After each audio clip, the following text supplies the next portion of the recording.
Chapter 1192. This scene was really warm. However, Yuan, who had just woken up, was not used to seeing so many people gathering around her. Although Yuan had met all the members of the Lin family, she had only seen most of them on video. She was familiar with Lin Yu, and it was the first time for her to meet the others. Daddy! Yuan saw her father sitting on the sofa in the distance. She seemed to have found her savior and cried pitifully. Qin Xing did not hear her cry. Lin Su also felt that Yuan was a little afraid of strangers. Maybe it was because she had just woken up. She pointed at Lin Yu and said, Yuan, this is Aunt Ye. Have you forgotten her? Who often secretly buys cakes for Yuan. Hearing her mother's words, Yuan recognized Lin Yu and said obediently, Aunt Ye. Lin Yu quickly stepped forward and took the initiative to hug Yuan. Wow, our little princess still remembers Aunt Ye. I didn't love you for nothing. Lin Su introduced them in a timely manner. Yuan, these are Grandpa and Grandma who often video call you. Do you remember them? This is Uncle and Aunt, and this is Grandma and Grandpa. Take a closer look. It was unrealistic for the child to recognize everyone when they had just met. After all, they had only seen each other on video.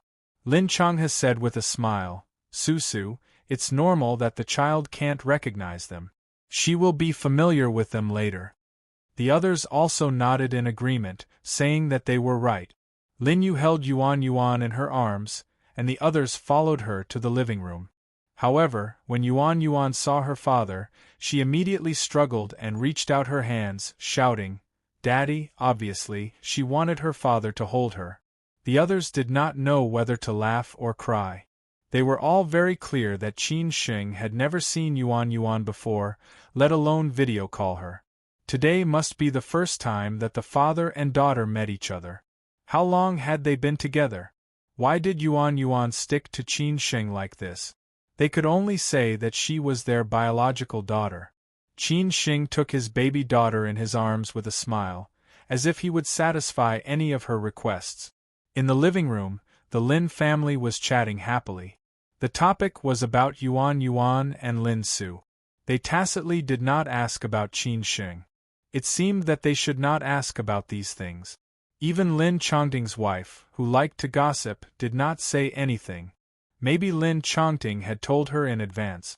After Yuan became familiar with the members of the Lin family, Qin Xing handed Yuan over to Lin Yu to hold her. He turned around and went to the kitchen to make arrangements for tonight's family banquet. This was how he should treat his guests. After all, he was the nominal son-in-law of the Lin family. During dinner, Qin Xing accompanied the members of the Lin family to drink a few cups of wine. Lin Chongting, who had completely entered the stage of health maintenance, also drank a few mouthfuls of wine.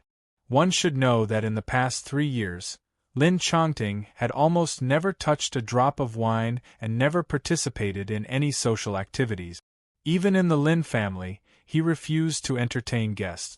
Lin Changhe and Lin Zhe were the ones who took care of everything. After what had happened 3 years ago, Lin Zhe had grown up completely. He was no longer the famous playboy in Ningbo. Under the guidance of Lin Changhe, he could take charge of things on his own. Now he was a little famous in the Bund, and he was close to Hao Lei and Xia Ding. Of course, Hao Lei and Xia Ding did this for Qin Xing's sake. Moreover, Lin Zhe was no longer as arrogant as he used to be. He was more low-key and calm when dealing with people. Although they were in the Qin family, Qin Xing still gave the seat of the host to Lin Chongting. He also knew that this father-in-law cared a lot about his reputation. He still had to show respect to him. Moreover, Qin Xing had long been indifferent to what had happened in the past. Qin Xing and Lin Su sat on the left side of Lin Chongting, while Lin Changhe and his wife sat on the right side. Lin Su held Yuan in her arms. This little girl was very quiet when she was eating. However, the way she ate was a little unladylike. She had completely inherited Qin Xing's style of eating like a whirlwind. When they were almost done, Qin Shing took the initiative to propose a toast to Lin Chongting and said, "Uncle Lin, I was frivolous and ignorant in the past. I did some things too much. I hope you won't bear it in mind." After 3 years of settling down, Qin Shing had become indifferent to many things. He no longer felt that some things were so important. It was already the biggest luck for him to be alive. This was the first time that Qin Shing had such an attitude in front of Lin Chongting, which made Lin Chongting's face turn red. He didn't know what to say at that moment. He had no choice but to raise his head and finish the wine in his glass. After that, he said, "Qin Shing, I don't blame you for what happened in the past. I was too arrogant. It was Susu's greatest happiness to be able to meet you, but I obstructed you in every way and let you go through so many hardships. Moreover, if it weren't for what happened in the past, I wouldn't be so relaxed now. Sometimes when I think about it, it's quite shameful. As an old man who has lived for most of his life, it seems that I still don't understand life as well as you, a young man."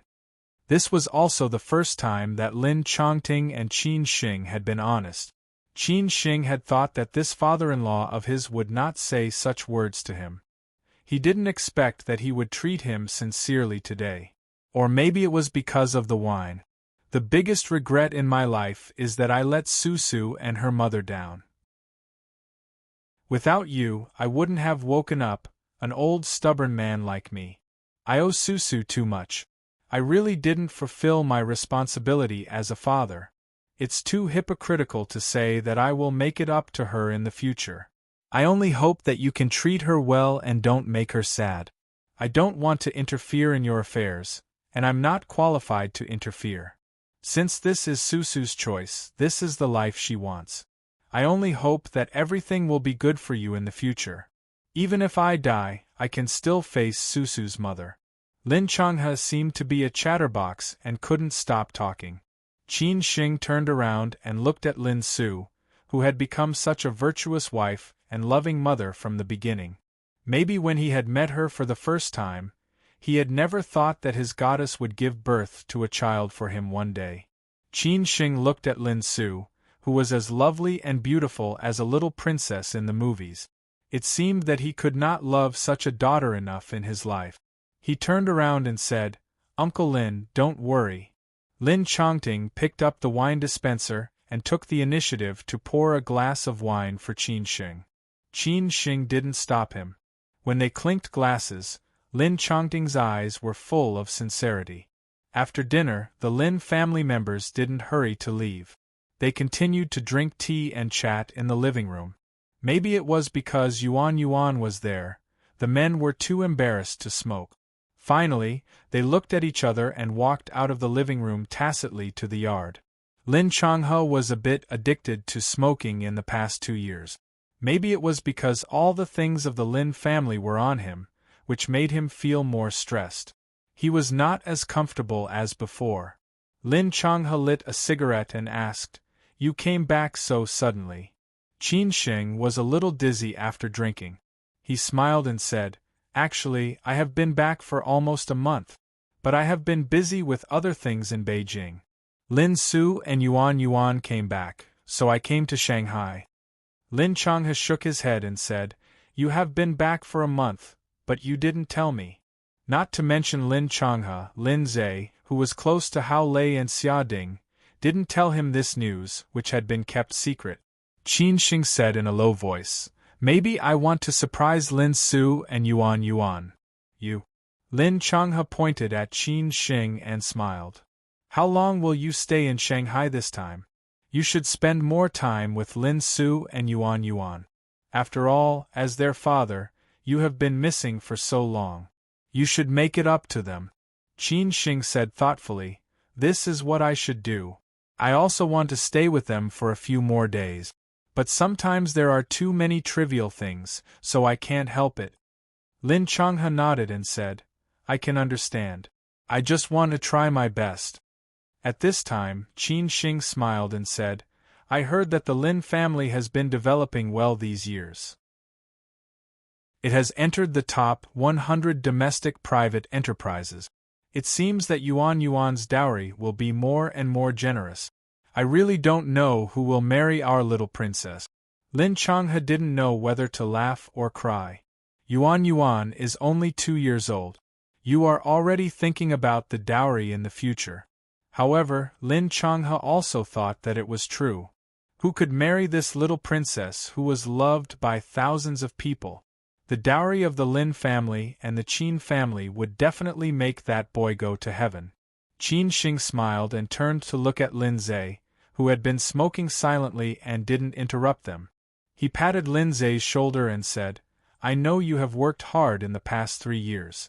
You, as an uncle, didn't let Yuan Yuan down. A prodigal son is worth gold. Lin Zhe was like this.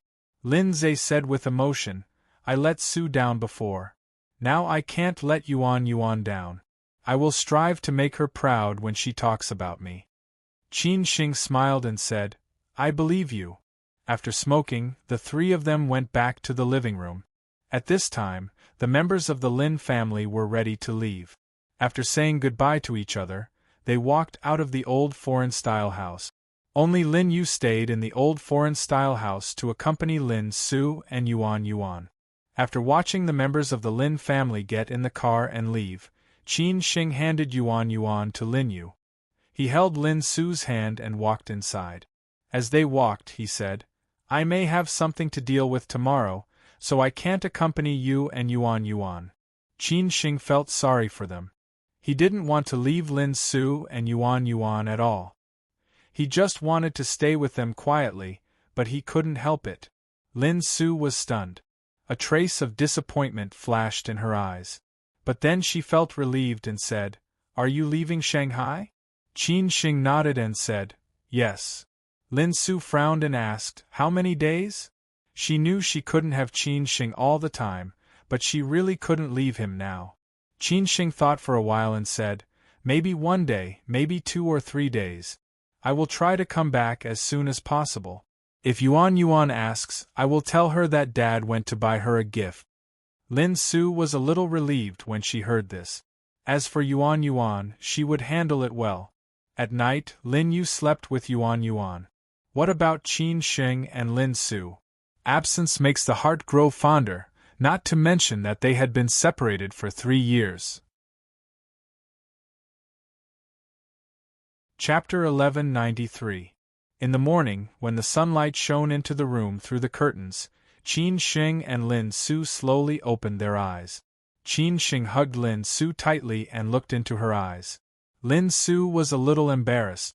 It seemed that she hadn't slept enough. After all, it was 3 or 4 o'clock last night when she went to bed. When Qin Xing got up and went out, Lin Yu was playing with 2 kittens on the lawn outside with Yuan Yuan. Yuan Yuan really liked kittens. When she was in Los Angeles, Lin Su didn't raise them because she was afraid that they were dirty. Now that she had her father's support, Lin Su didn't say anything. The 2 kittens were very cute. One was so stupid and cute that she was too lazy to move, so they named her Meng Meng. The other was mischievous and always ran around, so they named her Now Now.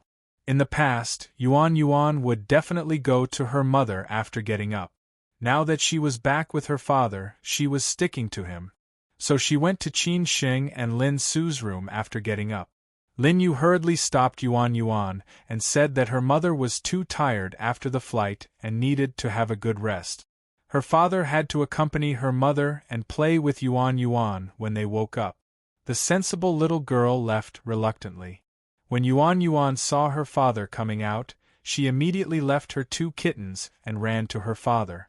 She staggered and ran, calling him father. Qin Xing picked Yuan Yuan up and lifted her up high, making her laugh from ear to ear. At this time, Lin Yu walked over and said, Brother-in-law, is my sister up? Qin Xing smiled and nodded. Lin Yu stared at Qin Xing with bad intentions, which made Qin Xing somewhat embarrassed. Lin Yu had grown up now, but she still didn't want to get married, which made Lin Changhe feel quite helpless. Qin Xing played with Yuan Yuan for a while. Originally, he didn't want to tell Yuan Yuan that he would leave for a few days, but he felt that it was too irresponsible to leave without saying goodbye to Lin Su. After all, Yuan Yuan had just come back for a day. He should accompany her, but now she was sticking to him, which would make her sad. So Qin Xing tentatively asked, Yuan Yuan, do you like Shanghai or Los Angeles? I like Dad, Yuan Yuan answered unconventionally. Now she only had her father in her eyes, not Shanghai or Los Angeles. Hearing this, Qin Xing felt very warm. This little girl was really her father's sweet little cotton jacket. She had been talking like this since she was a child. When she grew up, no man would be her opponent. Qin Xing smiled and replied, Dad likes you too. Then Qin Xing continued, Now I want to discuss something with you, okay? Yuan Yuan smiled and nodded, not taking it seriously at all. She thought her father was just teasing her. Qin Xing stopped smiling and said very seriously, Yuan Yuan, I have some work to do. I may go on a business trip in another city for a few days. I can't be with you these days. Stay at home and listen to me. When I'm done with my work, I'll come back to accompany you, okay? Yuan Yuan was very happy just now, but as she listened, her smile disappeared. In the end, her face was covered with dark clouds and she looked very pitiful. Tears were about to flow out of her big watery eyes. Qin Xing comforted her in a hurry. Baby, what's wrong with you? Daddy will be back soon. I'll bring you a gift, okay? Hua Qin felt. Xing was his eyes. Qing's Qin Hua. He felt To see what had he felt? Qin, he saw what? Qin is Xing. Lin saw. Qin Lin and saw Xing to see Xing's Lin. He wiped away his daughter's tears and said, You are my daughter. I don't want you. Besides, Yuan is so obedient, how can Daddy not like her? I will be back in a few days. Yuan Yuan stared at her father for a long time with her watery eyes and said doubtfully, Really? Of course. If I lied to Yuan Yuan, I would be a puppy, Qin Xing said seriously. Yuan Yuan seemed to believe it. But knowing that her father was going to leave, she was still sad. She said, Dad, come back soon. I will miss you. Qin Xing touched the little girl's face and said, I will be back soon. Later, Qin Xing said a lot of sweet words and finally coaxed the little girl. It seemed that he had never said so many sweet words when he was in love. Maybe she was really his little lover in his previous life. In the living room of the old foreign-style house, the servants had prepared breakfast. Auntie Li, who had been with Lin Su for 3 years, also made breakfast for Yuan Yuan. Lin Su was about to put Yuan Yuan's breakfast on the table. Auntie Li was from Shanghai. After her son went abroad to study, he settled in the United States. Now he was a professor in a university in Los Angeles. Later, she took the old couple to live there. A few years ago, her husband died of cancer. Her son and daughter-in-law were both dink and were unwilling to have children. Auntie Li was quite bored. Auntie Li met Lin Su by chance and got along well with her. It happened that Lin Su needed someone to take care of her during her pregnancy. Auntie Li took the initiative to take care of Lin Su. Since then, she had been staying with Lin Su and taking care of Lin Su and Yuan Yuan. Yuan Yuan had been close to her since she was a child. This time, Lin Su took Auntie Li with her. Auntie Li also wanted to come back and see her. Lin Su also said that she would give Auntie Li a holiday and let her get together with her relatives and friends. Lin Yu just met Lin Su and teased her. Sister, you are full of glory. Tut tut tut. Lin Su blushed and said coquettishly, You naughty girl. It was just that her current appearance was even more alluring. Lin Yu did not want to continue joking. She had no choice but to ask, Sister, how long will brother-in-law stay in Shanghai? She hoped that brother-in-law could spend more time with her sister and Yuan Yuan. Lin Su said honestly, I don't know. But he has something to do today and may leave for a few days.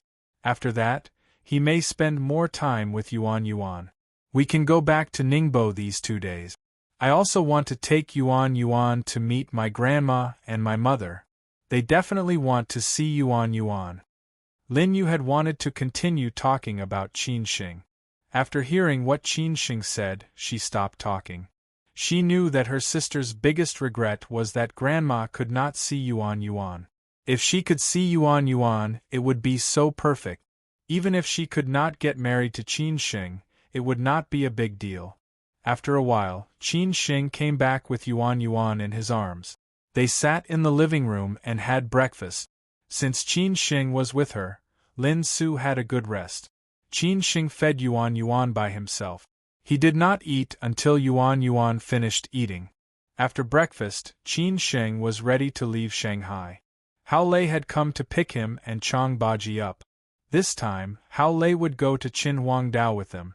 Before leaving, Qin Shing stood in the yard with Yuan Yuan in his arms. He took Lin Su's hand and said, "Do you like it here?" "What?" Lin Su was confused. Qin Shing looked around at this old foreign-style house, which occupied a large area and was worth a lot of money. The environment here was really good. He smiled and explained, "I mean this old foreign-style house." Lin Su was still confused. She said, "I like it. What's wrong?"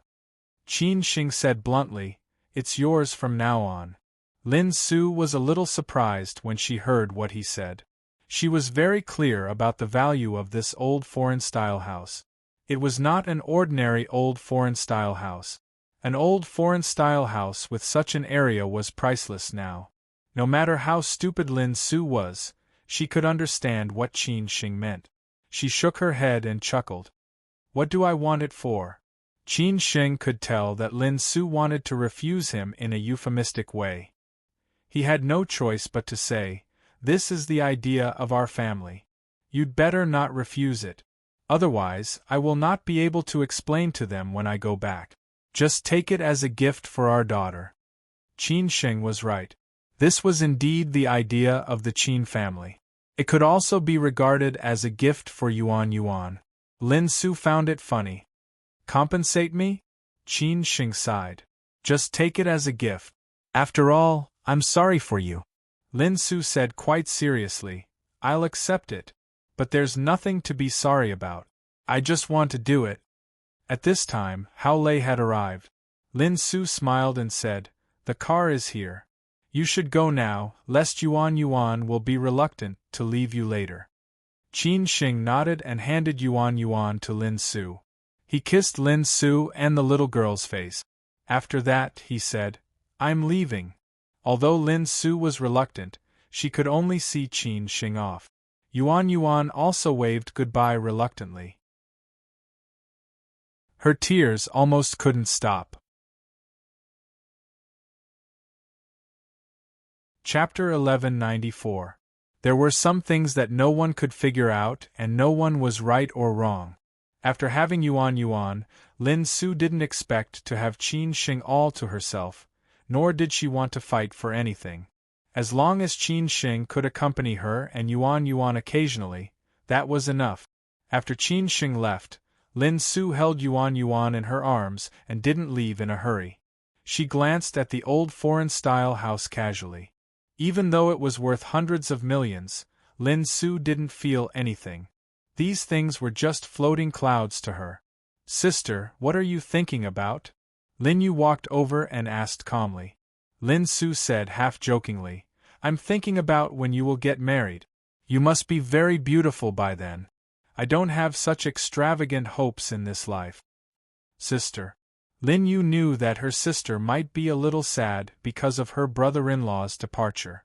She didn't know how to comfort her, so she just held her sister gently. Life was destined not to be perfect. Everyone would have regrets in their life, including Lin Su.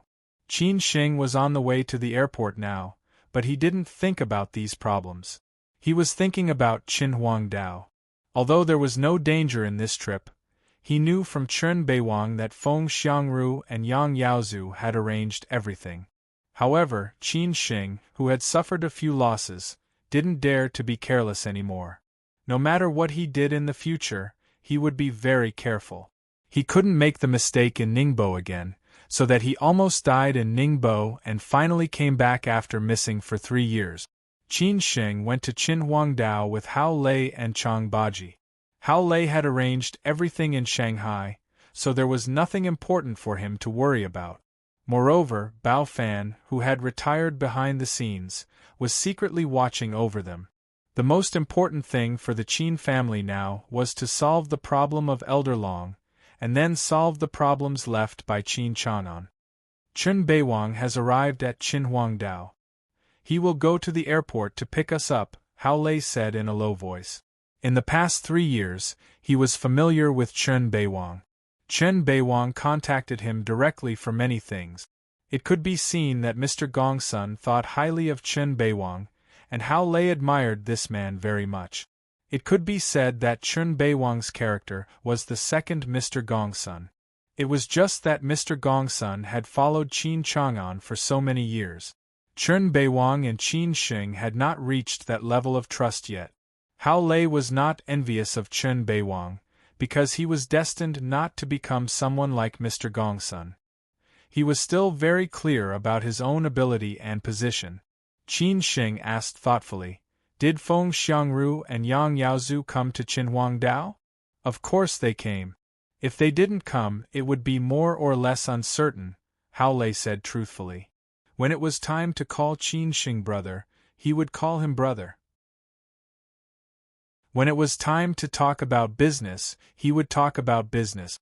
Hao Lei had already switched between the two. If Qin Sheng had not brought him from Xi'an to Shanghai, how could he have the status and achievements he had today? How could he have married a beautiful wife like Han Bing? Perhaps now he would be working an ordinary job in Xi'an or running a small business.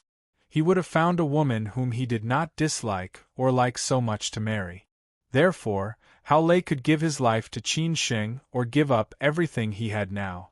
Qin Sheng thought for a moment and said, "Then let's talk about it when we meet them." There was a direct flight from Shanghai to Beidai Airport in Qinhuangdao. Hao Lei had already arranged it. There was not much to do on the way. After Qin Sheng boarded the plane, he slept. After all, it was really late last night. When he was at the airport, Qin Sheng called Qing Er. He told her that he would be away for a few days, and that he would look for him when he came back. Qing Er only told him to be careful, and did not say anything else. She still did the same. When Qin Sheng and Chun Beiwang arrived at Qinhuangdao, Chun Beiwang was already waiting for them. In order to keep it a secret, Qin Sheng left through the VIP exit.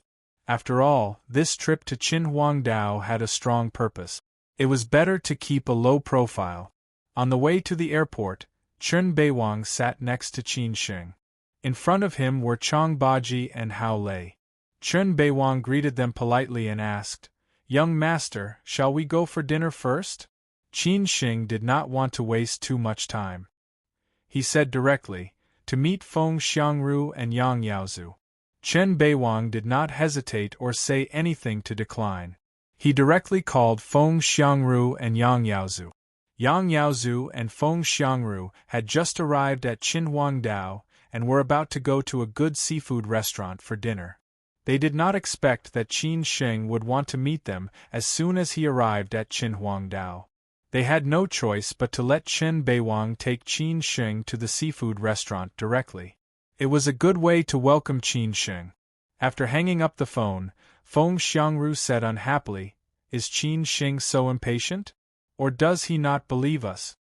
Yang Yaozu did not analyze it. He just said calmly, "Who cares? Since he wants to meet us, we'll meet him. It's not a big deal. Since we dared to come to Qinhuangdao, why should we be afraid that he won't believe us?" Feng Xiangru said sincerely, "This guy is not generous enough. He is not as mature as his father. Master Qin is the real generous one. Although we don't have much contact, I still admire him." It had nothing to do with other people or things, but he admired Qin Chang'an. Feng Xiangru lived in the big circle of Siju City, so he knew Qin Chang'an better. However, they were not in the same circle. Moreover, he was not qualified to drink with Qin Chang'an, so they did not have much contact. Yang Yaozu said happily, "Lao Feng, times have changed. What Qin Chang'an did in that era is outdated. Maybe what Qin Sheng did was right." It's not a bad thing to be careful. You and I have to do things like this in the future. Who knows where the trap is? Feng Xiangru said disapprovingly, Lao Yang, you are too cautious. Yang Yaozu laughed and did not say anything more. There was a seafood restaurant near the sea near Beidai. The ingredients here were the freshest every day. Although it was not a high-end restaurant, it was famous for its good taste. There were always many repeat customers. However, this place was far away from the city. It was already lunchtime, so there were not many people. The owner of the restaurant and Yang Yaozu were friends, but not in business or anything else. They became friends because they met by chance in the past.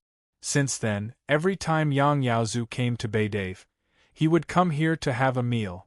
The owner was a charming woman who was well taken care of. Ordinary people could not tell her age.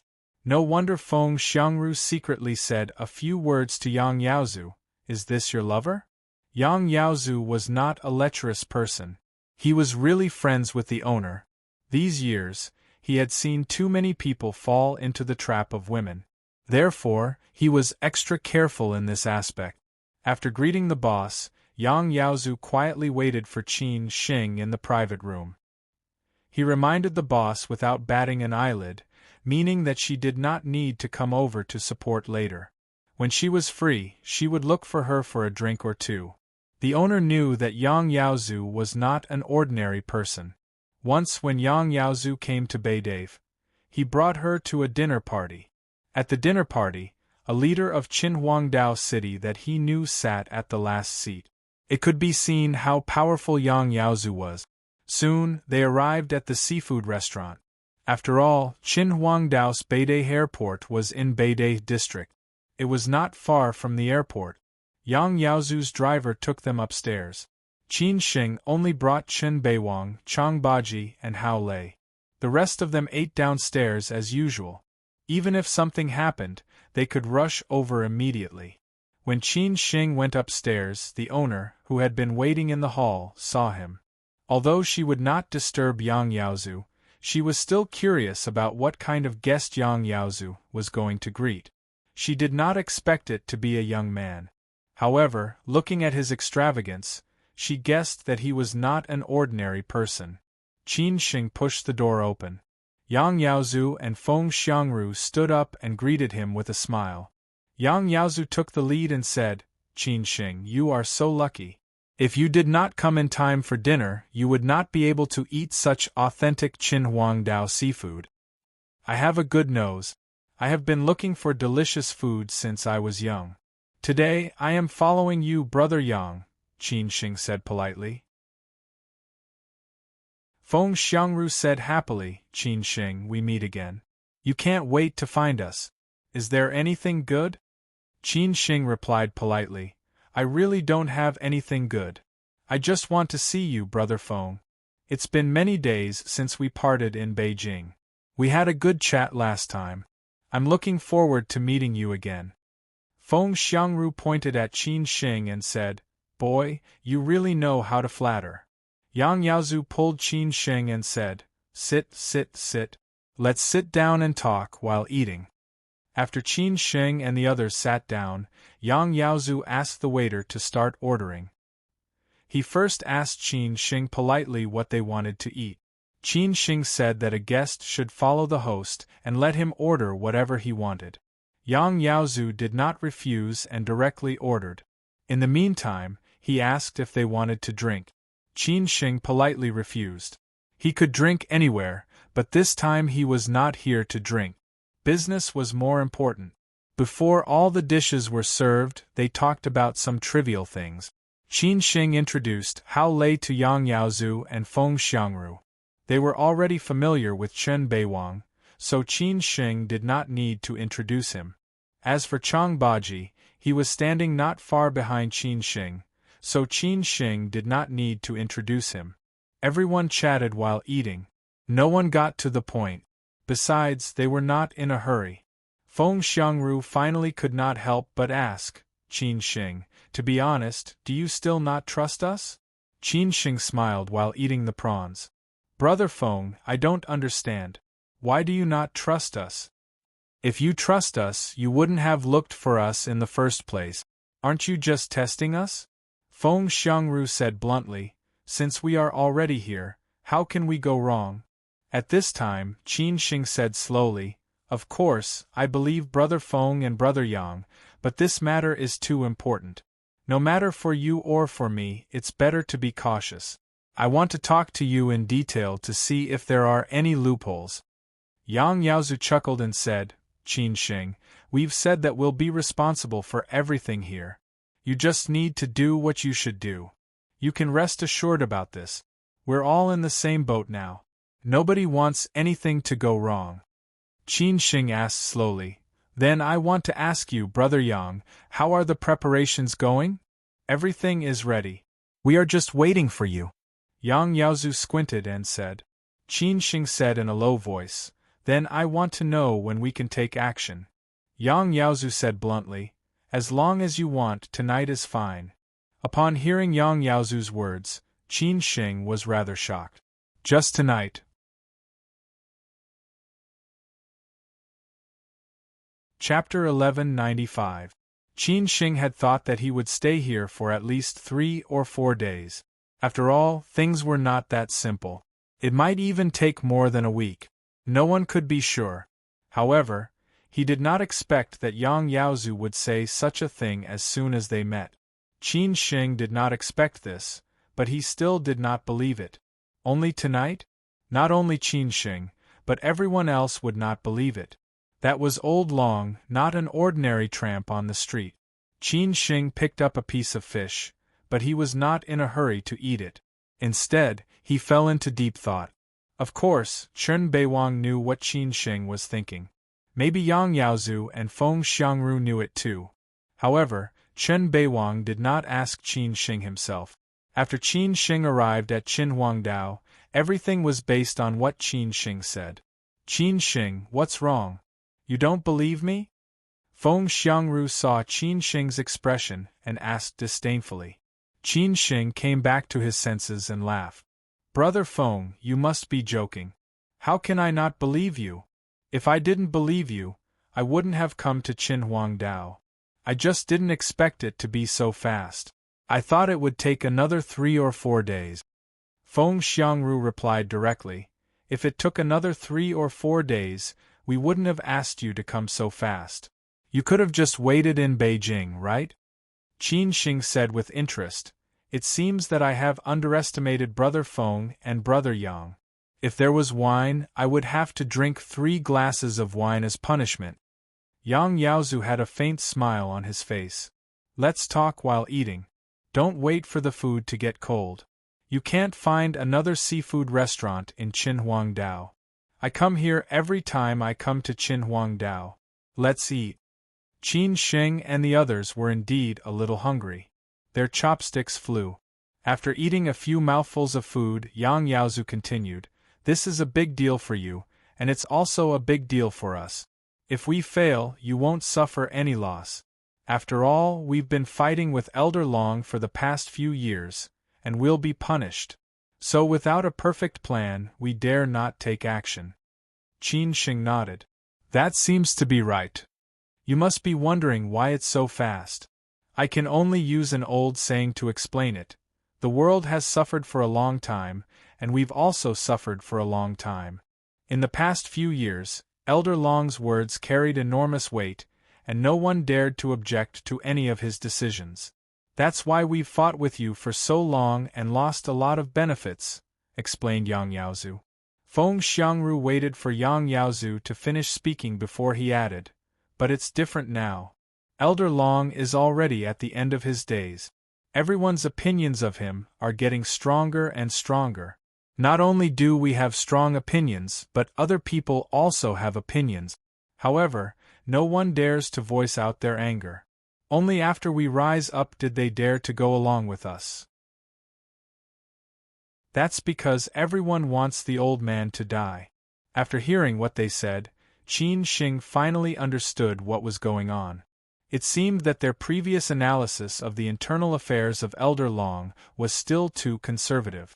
They did not expect that the internal affairs of Elder Long's side had long been broken. Otherwise, Yang Yaozu and Feng Xiangru would not have settled this matter so easily. I see. Anyway, it's Brother Yang and Brother Feng's ability. I have to rely on you in the future. Qin Shing smiled and complimented them. Feng Xiangru said with some disdain, Young Master Qin, you are the young master of the Qin family. We should rely on you. I hope we can cooperate more in the future. After all, without Old Long, there are still benefits, right? Qin Shing laughed and said, Of course, let's make money together. Let's eat, let's talk about this later, Yang Yaozu said to everyone. They had talked about what they should talk about today. What was left for them in Qinhuangdao was to eat, drink and have fun. As for other things, they would let Qin Shing handle them. They would not overstep their boundaries. After dinner, Yang Yaozu and Feng Xiangru wanted to invite Qin Shing to the tea house for tea, but Qin Shing politely refused. He didn't have so much to say. It was better to be alone than to talk with these two old foxes. On the way back to the villa arranged by Chen Beiwang, Qin Shing asked with interest in the car, If we really cooperate with Yang Yaozu and Feng Xiangru, who do you think is more suitable to be our partner? Of course, Qin Shing threw this question to Chen Beiwang and Hao Lei. Chang Baji would not answer these questions, and these things had nothing to do with him. Qin Shing would not ask this question for no reason, so Hao Lei and Chen Beiwang both fell into deep thought. After a long time, Hao Lei took the lead and said, I think it's Yang Yaozu. Why? Qin Shing replied. Hao Lei slowly explained, Yang Yaozu was born in an ordinary family. It was not easy for him to get to where he is today. He will be extra careful and cherish it more. After all, he doesn't have so much resources and strength. Feng Xiangru has the Feng family behind him, so he doesn't need to cooperate with us. Moreover, Yang Yaozu is more sophisticated and reliable. Feng Xiangru has a bad temper, so he will easily ruin things. Qin Shing did not say anything after hearing this. He turned to Chen Beiwang and said, Brother Chen, what do you think? I think it's Feng Xiangru, Chen Beiwang said honestly. Qin Shing laughed and said, Then why do you think? It's because of Feng Xiangru's background that it's more suitable for us to cooperate with them. If we can cooperate with them, it's definitely not an ordinary business. Feng Xiangru can get shade from a big tree, and he has more autonomy. But Yang Yaozu is different. He will be careful in everything, but he will not dare to let go. Moreover, he will be more restrained. After all, he is not Feng Xiangru. Moreover, Yang Yaozu is also very sophisticated. The more sophisticated a person is, the more careful we have to be, Chen Beiwang said. Mr. Gongsun had taught him many things. For example, when the social class became more and more rigid, the upward passage became smaller and smaller. If ordinary people wanted to climb up, they could only take risks out of desperation, so that they could fight against others. Take Yang Yaozu, for example. Every choice he made was like walking on thin ice. If he made a wrong choice, he would lose everything. Because of these years of experience, he had determined his style of doing things. But the elite class was different, especially at Feng Xiangru's level. They paid more attention to harmony and sharing benefits.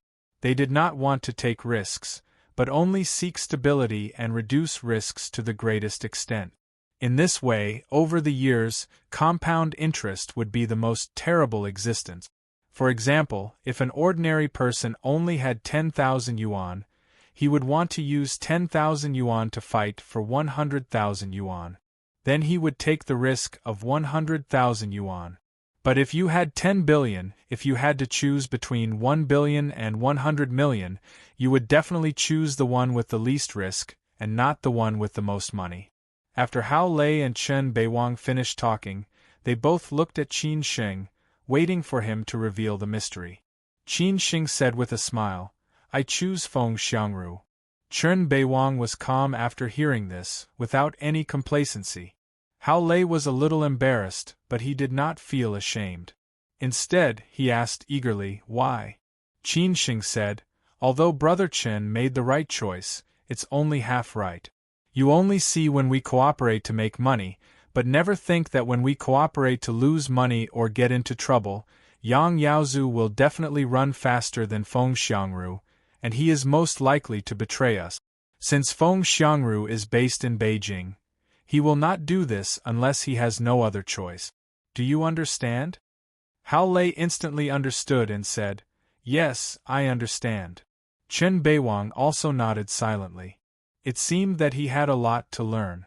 It was true that people stood at different heights and looked at problems differently. After resting for a while in the afternoon, Qin Xing went to the seaside for a walk. There were not many people by the seaside. Qin Xing walked while calling Song Ryu. Song Ryu did not answer the first time he called, but she called back soon. Song Ryu had thought that Qin Xing was still in Shanghai. It did not occur to her that he had arrived at Qinhuangdao. She did not ask why Qin Xing was in Qinhuangdao. She only cared about him for a while and talked about marriage, such as when they should take wedding photos and so on. After hanging up, it was getting dark, so Qin Xing went back to prepare. At 8 o'clock in the evening, it was already night in Qinhuangdao. Qin Xing took Chang Baji and Hao Lei to the villa where Elder Long lived. Chen Beiwang had already gone there. Half an hour later, the two cars drove into the holiday villa near the sea. This was the place where Elder Long lived. He definitely did not expect that he would die here. The holiday villa was pitch black. Except for Chen Beiwang, who was standing in the yard waiting for Qin Xing, there was no one else. The huge holiday villa looked a bit gloomy. If it was during the day, standing here, one would feel that the environment and climate were very pleasant. Facing the sea every day would make one feel relaxed and happy. In addition, there were flowers and trees everywhere on the mountain. How could one not enjoy the scenery and forget to go home? After getting out of the car, Hao Lei was the first to ask, "Why is it so gloomy? Did something happen?" Chen Beiwang replied confidently, "No, they won't. Everyone has been taken away by them. We have also checked the surroundings. There is no problem. There will be no one here tonight except for us. We have people guarding every intersection, and the surveillance system is also controlled by us. When we leave, it will be automatically deleted and turned off." Hearing this, Hao Lei was relieved. After all, he did not want what had happened in Ningbo to happen again. At that time, he would not be able to explain to the Qin family. Qin Xing frowned and asked, "Where is he?" Chen Beiwang pointed at the biggest window on the third floor and said, "Right there." Qin Xing did not say anything else. He looked up and directly walked to the main building of the holiday villa. Qin Xing walked very fast, as if he could not wait. Chen Beiwang, Chang Baji, and Hao Lei followed him closely. A few minutes later, Qin Xing arrived at the staircase on the third floor. Yuan heard a low voice. It seemed that someone was calling someone's name, but it also seemed that it was not a person. Needless to say, this voice belonged to Elder Long, because he was the only one here tonight. At this time, Qin Xing turned around and waved to Chang Baji and the others. "You wait here. I can go there by myself." The three of them looked at each other for a while, and finally nodded. After all, Chen Beiwang had confirmed that there was no problem. Besides, nothing would go wrong if they stayed here. At this moment, in the biggest room on the third floor, an old man was shouting with all his strength. He did not know why no one came. What were these people doing tonight? It seemed that people were all the same when they grew old. He, who was lying on the sickbed, was like most of the old people. No one could guess how powerful this old man had been. It could be said that he was a powerful existence. Unfortunately, he had been eliminated by time. He was Elder Long, an old man who was about to go to hell. Xiao Lu, Xiao Lu. Elder Long struggled to get up, but he was too tired. He could only lie on the sickbed motionlessly. "Li He, where have you been?" Elder Long shouted again. Just like that, he kept shouting, but no one responded at all until he was exhausted. Why was there no one? Elder Long did not know. However, his many years of experience and intuition told him that something was definitely going to happen tonight. Otherwise, it wouldn't be like this.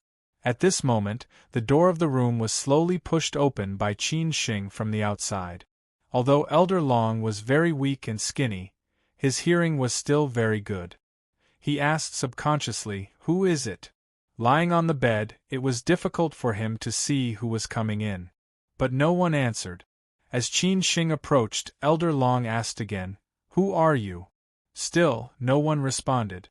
At that moment, Elder Long was a little angry. He shouted, "Who are you?" At this moment, Qin Shing finally walked to Elder Long's bedside. Through the moonlight, Elder Long finally saw the person who had walked in. When Elder Long saw that it was Qin Shing, he did not come back to his senses for a long time. He was completely lost in thought. After a long time, he suddenly laughed and said, "You're finally here." Qin Shing said very calmly, "Well, it's me. I'm here to send you on your way." When Elder Long heard those words, he did not look sad at all. Instead, he laughed even louder.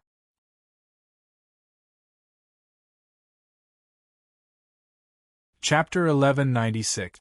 The limitless blue sea, the gushing morning sun, the golden beach, the rippling river, the dense and flourishing forest, the quiet and beautiful wetland, the verdant mountain range, the chirping seabirds, and the red roofs and plain walls.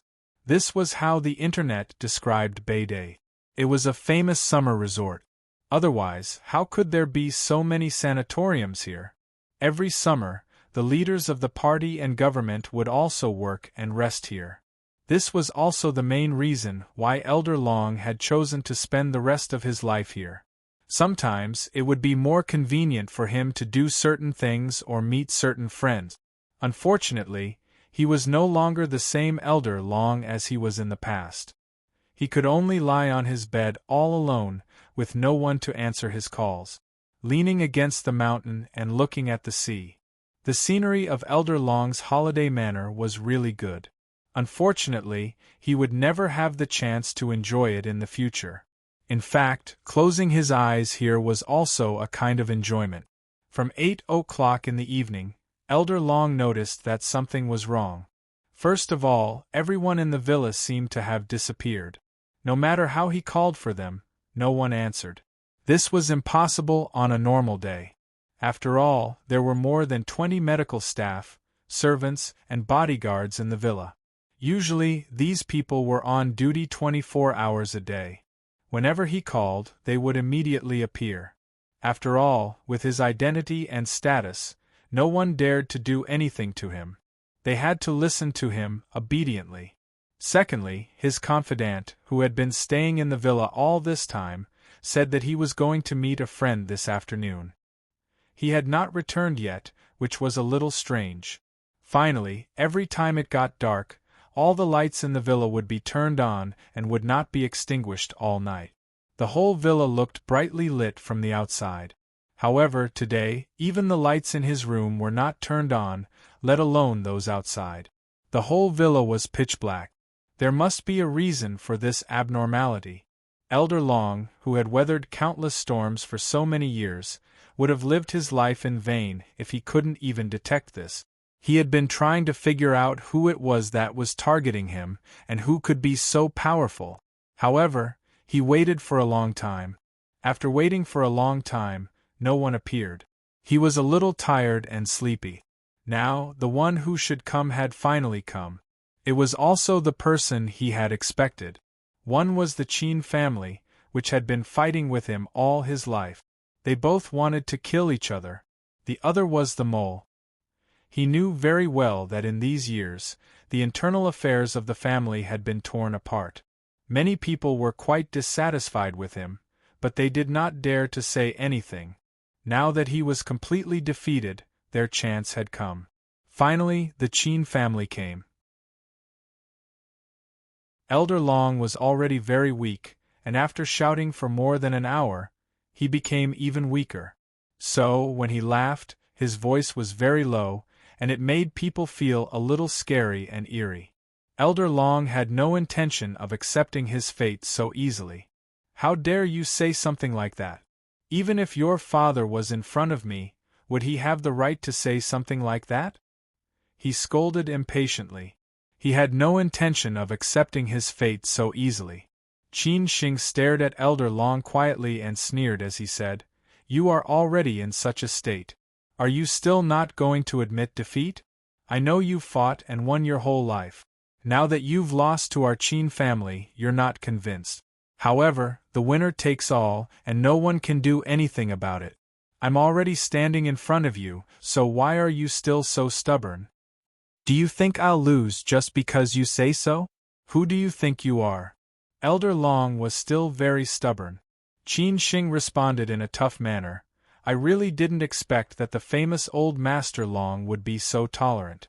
Back when you created an accident and caused my mother's tragic death, you should have thought that this day would come, right? Look at yourself now.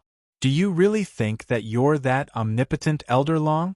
If you're not convinced, then get up and continue fighting with the Qin family. I can easily take your life now. Do you know what I regret the most? Fortunately, I didn't kill you in Ningbo. Otherwise, how could you have the chance to show off in front of me now?" Senior Long stared at Qin Shing and said. Qin Shing said coldly, "What's the use of your regrets? I'm still alive. You can't do anything about it. What can you do to me? You came here today to tell me this? Without the help of the Zhu family, do you think the Qin family could have won?" Elder Long sneered. This old man was really stubborn. He didn't want to admit defeat even when he died. No wonder he could fight with the Qin family for so many years and make others angry, but dare not say anything. If he didn't have some ability, he would have been dead long ago. This time, Qin Shing replied calmly, "Don't talk about what-ifs. The Zhu family is my mother's family. You killed my mother. Is it wrong for the Zhu family to take revenge? Besides, if you didn't have the help of others, could you have made it to where you are today? Who has only relied on their own ability all the way? You're a big shot who has experienced ups and downs. Don't you understand this?" Elder Long didn't say anything this time because what Qin Shing said was right. There was no need to talk about what-ifs or luck. It was all about ability. "How did you find me? Where did these people go tonight? Did you kill them or did someone help you?" Elder Long was not afraid of death. At his age, even if he didn't die now, he would die of old age soon. However, he still felt a little sad to die in the hands of the Qin family. Qin Shing asked, "What do you think? Who's the mole?" Elder Long continued to ask. Qin Shing laughed and said, "You're so old. Don't you feel thirsty after talking so much? Even if you know, what can you do?" Elder Long replied, "Even if I'm going to die, I should die knowing." Qin Shing didn't refuse to answer this question. He thought for a while and said, "To you, they're the mole. To me, they're my allies. They're Feng Xiangru and Yang Yaozu. I heard that many people are still dissatisfied with you, so they reached an agreement. After all, if you die, everyone will live a better life, right? You're the Qin family's enemy, but they're not. Maybe there will be opportunities to cooperate in the future." After hearing this, Elder Long was lost in thought. After a long time, he said, "I knew it was them. I should have killed them a long time ago." Qin Shing laughed and said, "What's the point of saying this now?" Elder Long directly closed his eyes and said, "Let's stop talking. The Qin family won. You can do it now." It seemed that he had accepted his fate. Qin Shing lit a cigarette and looked at the old man, who had all kinds of devices inserted in his body and could only rely on oxygen to survive. He said sarcastically, "You've accepted your fate? Weren't you just unwilling to admit defeat? Turns out that you'll also admit defeat." Elder Long retorted, "It's impossible for me to admit defeat. Even if I lost, did the Qin family win in a good way? Your mother is dead, and your father probably won't be able to come out. I'm half a loser and half a winner, right? Ha ha ha ha." It seemed that he wanted to provoke Qin Shing. As expected, when Qin Shing heard the words, "Your mother is dead," he subconsciously clenched his fists and his eyes were full of killing intent. At this moment, he only wanted to kill Elder Long. However, in the next second, Qin Shing felt relieved. He could not fall into Elder Long's trap. He retorted, "I heard that my grandfather told your fortune in the past and said that you would not have a good death. It seems that it was a prophecy." Elder Long said, "Then you can ask him whether he told his own fortune or not. Did he tell your family's fortune?" Elder Long did not regret it. Qin Shing asked thoughtfully, "Why did you kill my mother back then? Besides you, who else is the murderer?" Elder Long chuckled and said, "As for this question, I don't want to hide it from you. At first, I didn't want to kill your mother, but your father. Who knew that it was your mother who was driving that day? I can only say that it was a freak accident. As for the murderer? I am the biggest murderer. Do you still need to know about others?" Qin Shing was very clear that it was not necessary to ask anything else. If there was really another murderer, as long as he asked Feng Xiangru and Yang Yaozu to cooperate with the investigation, they would definitely know who it was. At that time, he could take revenge by himself. Today, he would kill Elder Long first. Seeing that Qin Shing did not say anything, Elder Long could feel that Qin Shing was about to take action. He just sighed and said, "I didn't expect that my glorious life would end up like this. It's really sad. However, my life is worth it. I have experienced what I should have experienced. Even if I die now, I have no regrets. I hope that many people will remember me in the future. I am also a legend. Ha ha ha ha." At this time, Qin Shing said in a low voice, "Are you finished?" "Yes." Elder Long wanted to continue, but it seemed that there was nothing to say. During this period of time, he had been lying on the bed and recalled his life several times. He had been glorious but also fallen. He had been successful and also failed. He had killed many people and offended many enemies. At the same time, he had also saved many people and done many good deeds. As for the so-called money, women, and power, he had them long ago, and they were even more exaggerated than what others could imagine. However, what could he do with them? Even if he died, he could not take them away. Qin Shing said slowly, "Then it's time for you to go." Elder Long did not say anything else. He did not look at Qin Shing anymore. He just smiled and closed his eyes. He would just treat it as a euthanasia. After all, he could not do anything by lying here. Qin Shing did not use violence to kill Elder Long. He just pulled out Elder Long's oxygen and turned off all the equipment next to him at the same time. This was the simplest way. Because in less than a minute, Elder Long would die. Just like that, Qin Shing watched Elder Long face death calmly in the midst of a painful struggle. Elder Long was dead. He died just like that. There wasn't much of a commotion, and he died in a very ordinary manner. Who would have thought that Elder Long, who had lived a glorious life, would die in this way? In the end, he died in the hands of his old enemy. It seemed that Qin Shing did not feel the pleasure of revenge, because even if Elder Long did not die today, he would die of old age and illness soon.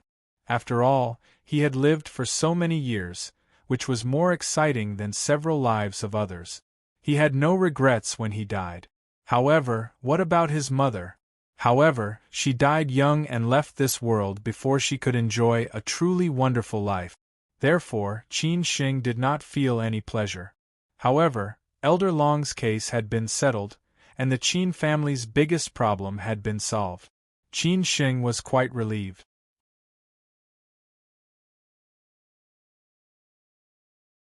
Chapter 1197. I avenged our mom. Born in the chaotic years of war, died in the prosperous times. Elder Long had gone from a nameless nobody to a renowned big shot. He had witnessed the historical changes of nearly a century, as well as the rise and fall of this country. Elder Long's life had been worth it. As Qin Shing had said, Old Master Qin had indeed performed a divination for him in the past. This divination did not end well. Qin Sheng had heard about it from his eldest uncle, Qin Changxing. Elder Long had always treated Old Master Qin as an opponent, but unfortunately, Old Master Qin didn't take him seriously at all. Elder Long's desires were too great. He had spent his entire life chasing after too many things. Unfortunately, he had no one by his side before he died. He had spent so much effort to obtain these things, but in the end, he had taken nothing with him. Old Master Qin, on the other hand, was much more indifferent. He had long seen through all these worldly possessions, such as fame, power, and money. It seemed that being alone was his ultimate destination. He would die the same way as he was born. But what he exchanged for was the prosperity of his descendants. Qin Sheng looked at Elder Long, who was no longer breathing, and let out a deep sigh. He wondered if Elder Long had ever thought that such a day would come for him. Tomorrow, if nothing went wrong, the news of Master Long's death would be revealed by Yang Yaozu and Feng Xiangru. By then, Master Long's side would definitely fall apart. The Qin family's biggest pressure and biggest enemy would disappear. Qin Sheng did not need to worry about the rest of the things. Yang Yaozu and Feng Xiangru would naturally handle them well. Since Elder Long was already dead, there was no need for Qin Sheng to continue staying here. He walked out of the room, feeling relieved. At the top of the stairs, Chang Baji and the others were still waiting there. They could not hear or see what was happening inside. When they saw Qin Sheng coming out, the three of them quickly walked over. Hao Lei could not wait to ask, "Is he dead?" Qin Sheng nodded silently. Hao Lei said excitedly, "That's great. This old thing is finally dead."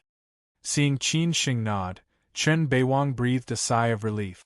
In the past 3 years, when Qin Sheng was not around, he had fought with Elder Long many times.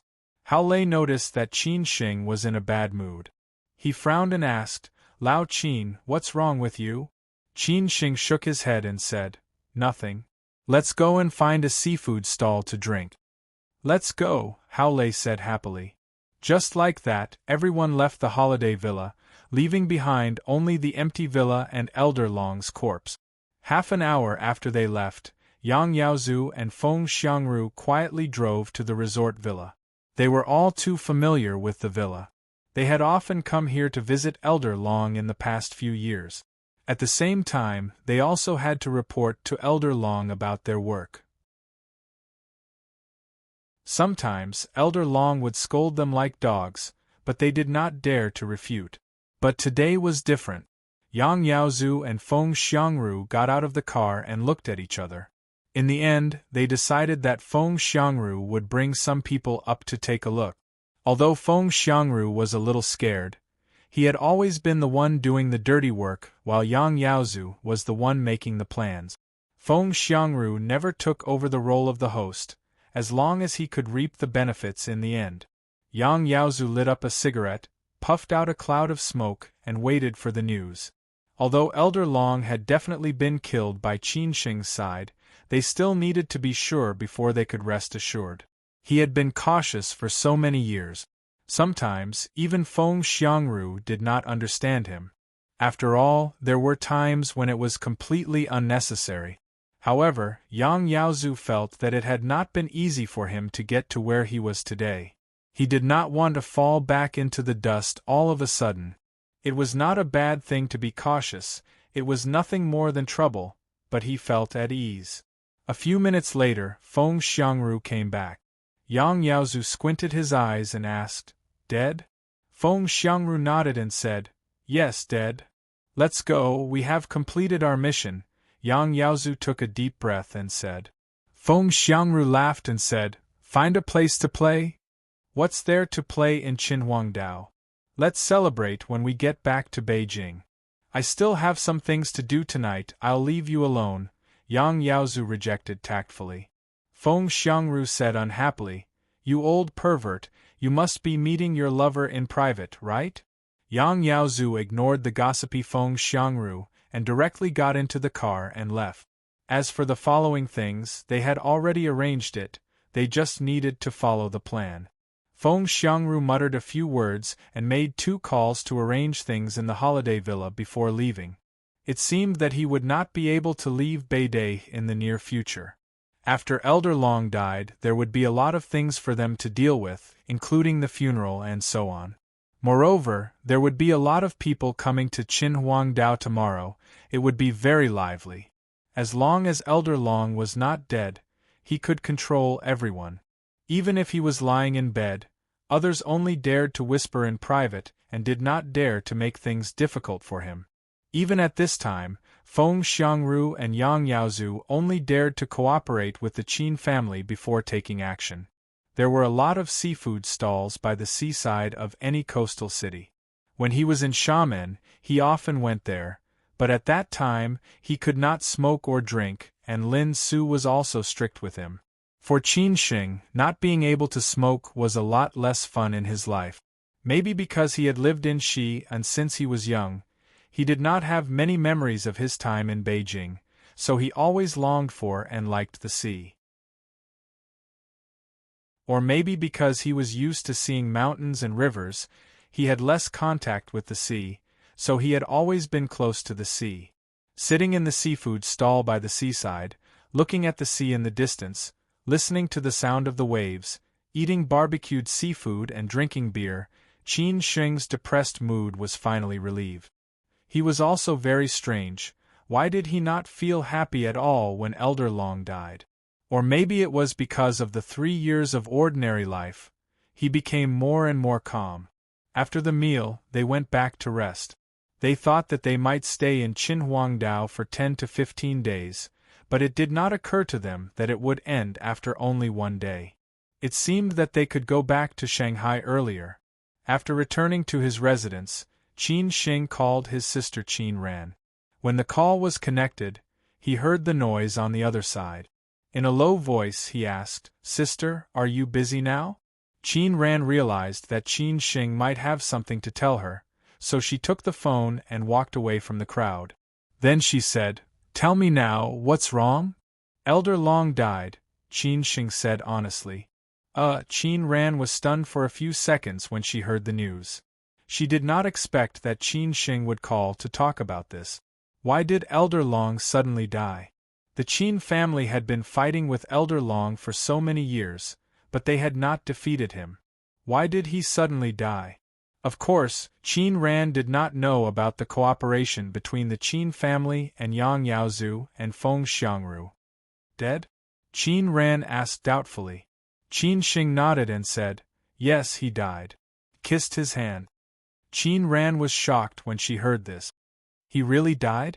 "Yes, I avenged our mother," Qin Xing said calmly with a smile. Qin Ran was very excited. She nodded happily with tears in her eyes. "Good, good, good. I will tell our mother tomorrow that we finally got our revenge." Qin Xing could feel that his sister was very excited. This matter meant more to her than to Qin Xing. Because when their mother died, his sister was already 6 or 7 years old. At that time, his sister was very sad and painful. She did not recover for several years, and almost became depressed. Over the years, she often dreamed of how their mother looked when she died. Every time she woke up from the nightmare, she had to bear the pain again. Unfortunately, she could not do anything about it. Now, this matter had finally come to an end, and Qin Ran was completely at ease. Qin Xing thought for a while and said, "I'll go back to Beijing with you tomorrow." Qin Ran did not refuse. She asked, "Where are you now?" "Qinhuangdao," Qin Xing said honestly. Qin Ran asked again, "Have you met Lin Su and Yuan?" "Yes, but I didn't have time to accompany them. I rushed to Qinhuangdao," Qin Xing said with some guilt. Qin Ran calmed down and asked with a smile, "How did it go? How did you feel when you saw your daughter? Isn't she cute and beautiful? Do you like her?" When Qin Xing thought of his daughter's silly and adorable look, he could not help but smile. He could not stop the smile on his face. He replied, "No matter what my daughter looks like, I will love her very much. As for my mood, I am very excited and guilty." She has grown up in the blink of an eye, but I have not been with her for even a day. I really need to make it up to her in the future." Qin Ran said lightly, "Don't feel guilty. You still have a long time to make it up to her. At that time, you may not only have Yuan Yuan as your only daughter. You can't be partial." Of course, Qin Shing knew what his sister meant. After marrying Song Ruyu, they would definitely have children, which was something that several families were looking forward to. After talking about this, Qin Ran hung up the phone and went on with her work. Qin Shing went downstairs and told the others to go back to Beijing tomorrow morning. They had thought that Qin Shing would go back to Shanghai, but it did not occur to them that he would go to Beijing. They thought that the thing about Master Long might be fermented, so they were all worried. Qin Shing looked at their worried faces and said with a smile, "Don't worry, it's just a private matter." At night, although Qin Shing was in a foreign place, he slept very comfortably. In his dreams, he saw his mother and grandfather again, but he did not look like this, but like when he was a child. However, this night, the news of Master Long's death spread like wildfire. After all, Yang Yaozu and Feng Xiangru did not deliberately hide it. They directly informed all the big shots in the circle, so the news was completely spread out. Regarding this news, people who stood in different positions naturally had different reactions. Some were happy, some were worried, and more were shocked. After all, the news came out of nowhere. Yang Yaozu and Feng Xiangru announced to the public that Master Long had died of illness, which might be the news from the inside. Therefore, no one questioned the accuracy of this news, and not many people guessed whether there were other inside stories. Qin Shing did not call his first uncle and Uncle Gongsun. This news would naturally be passed on to them by Chen Beiwang. At this time, they only needed to take charge of the overall situation. After all, no one knew whether there would be undercurrents or people fishing in troubled waters. At dawn, Qin Shing directly took the high-speed train back to Beijing with Chang Baji and the others. They arrived at the Beijing South Railway Station before arriving at the hotel. After that, they directly drove to Huairou Cemetery. Qin Ran had also set off for the cemetery, so they directly met in the cemetery.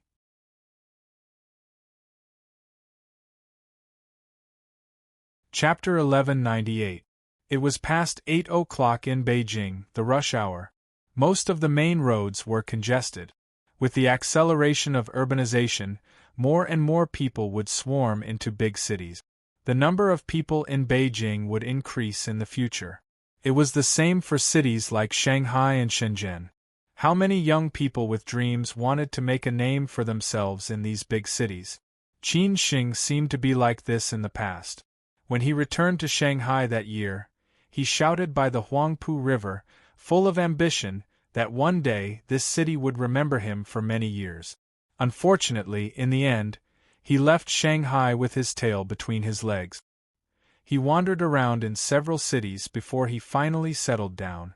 Qin Shing used to think that if he was not the descendant of the Qin family who had been wandering outside for many years, and if he did not have these things that most people could not get in their lifetime, what kind of life would he be living now?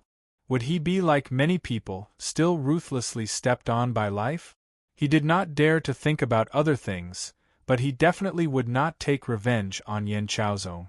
Of course, there would not be any grudges and so on. Maybe he and Lin Su were living in Xiamen or other cities now. Maybe they were already married and had Yuan Yuan. Maybe they would have another child. This was what he and Lin Su had thought about a long time ago. They wanted to have 2 children.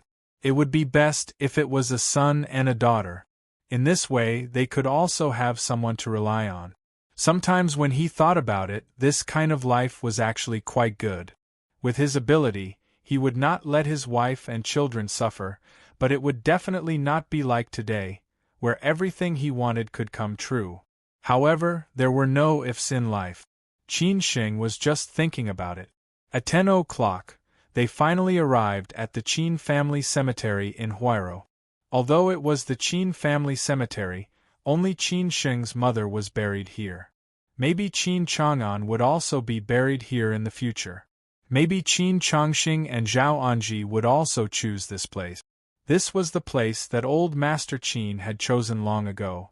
However, Qin Xing had decided long ago that if he died one day, it would be best to bury him at the foot of Zhongnan Mountains in Xi'an. Although it was not his home, his grandfather was there. His relationship with his grandfather was irreplaceable, so he wanted to accompany his grandfather. However, now that he had Song Ruyu, Lin Su, and the others with him, he had to discuss this matter further. Lao Guo was already waiting for them at the gate when he heard that they were coming to pay their respects to their mother. When Qin Xing arrived at the cemetery, Qin Ran was chatting with Lao Guo. She had brought a lot of food and clothes for Lao Guo. It seemed that every time she came, she would bring something for Lao Guo as a way of thanking him for his efforts over the years. After Qin Xing got out of the car, Qin Ran walked over. She hugged Qin Xing gently and said, "Thank you for your hard work." Qin Xing said in a low voice, "Sister, this is what I should do." Qin Xing and Lao Guo didn't say anything else. After greeting Lao Guo, Qin Xing followed his sister into the cemetery. It was already autumn, and the scenery in the cemetery was different than usual. Although it was not as beautiful as in summer, the autumn leaves had a special charm. In front of their mother's grave, Qin Xing and Qin Ran knelt side by side on the ground. There were all kinds of tributes and flowers prepared by Qin Ran in front of the tombstone. They looked a little depressed. Every time they came here, they always felt depressed. They often imagined how happy their family would be if their mother was still alive. On the tombstone, in the photo, their mother was still smiling happily. It seemed that she would never grow old and always lived in the most brilliant and beautiful age. Qin Ran said in a low voice, "Mom, my brother and I are here to see you again. Do you look like us?" Qin Xing followed up and said, "Mom, I dreamed about you last night. I dreamed that you carried me to buy candied haws when we were young.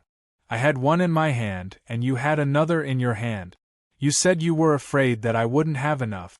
I know you loved me very much when we were young, and you still do in my dream." Qin Ran said slowly, "Mom, we came to see you today to tell you a piece of good news. That is, my brother has avenged you. The enemy who caused you to lose your youth is dead. You can rest in peace now." "Mom, I have avenged you," Qin Xing said in a low voice. Qin Ran sighed with emotion and said, "Mom, I know you are worried about us and don't want us to avenge you. You just want us to be safe and sound. But don't worry, we are all fine. Take good care of yourself down there. Don't let us worry." "Mom, Qin Xing met your granddaughter in Shanghai this time. Next time, we will bring her to Beijing to see you." "Wait a little longer," Qin Ran continued. Qin Xing also echoed, "Mom, Yuan is very beautiful and cute. I will definitely tell her stories about Grandma in the future. She will definitely love you very much." The sister and brother talked for a long time, as if they had endless things to say to their mother every time. However, they could not hear their mother's nagging. If they could hear their mother's nagging every time they came home, how happy would that be? After saying what needed to be said, the sister and brother burned joss paper, burned incense and kowtowed to their mother. At last, they said that they would come to see her next time. Then Qin Xing slowly left. This matter was finally over. After Qin Xing and Qin Ran left the cemetery, they went directly back to the West Mountain villa of the Qin family. The rest of the Qin family was already at home, waiting for them. The news of Elder Long's death had spread like wildfire. This news shook Elder Long's circle and shocked many people. Of course, more people sighed with emotion. Qin Huangdao was already bustling. Many tycoons in Elder Long's circle had already gone to Qin Huangdao one after another. On the surface, they were going to discuss how to deal with Elder Long's funeral affairs. However, everyone knew how to divide the profits. After all, a starving camel was still bigger than a horse. Those people were all thinking about profit. In the North View Tower of the Four Seasons Hotel in Hong Kong, a capital tycoon who was as famous as Qin Chang'an stood in front of the window and looked north. He knew that he had completely lost. Originally, he could have inherited the whole circle, but because of some things, he could not go back at all. He was very clear that if he wanted to go back, he could only invest and surrender himself. However, this would involve too much trouble.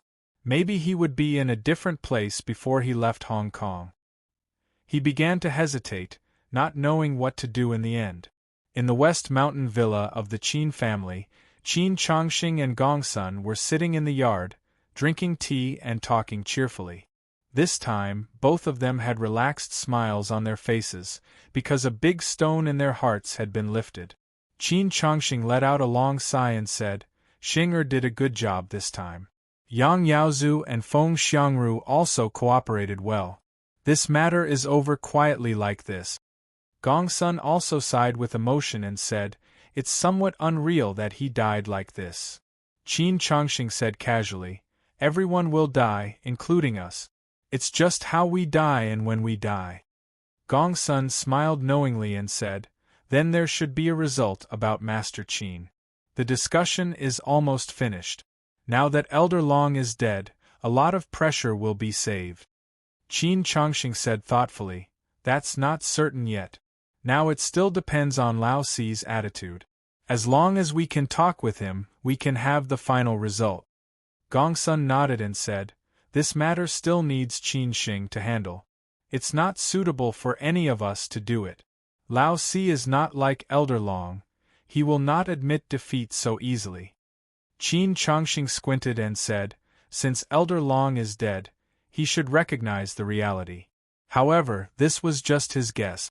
At noon, when Qin Xing and Qin Ran came back, the Qin family had already prepared lunch. During the meal, no one asked about the matter about Elder Long. Everyone was well aware of it. Next, they just needed to watch the fun. However, what Qin Chang'an and Zhao Anji asked the most was about Yuan Yuan. It could be seen that they liked Yuan Yuan very much and wanted to meet this quirky little girl. It was just that it was not the right time for them to do so.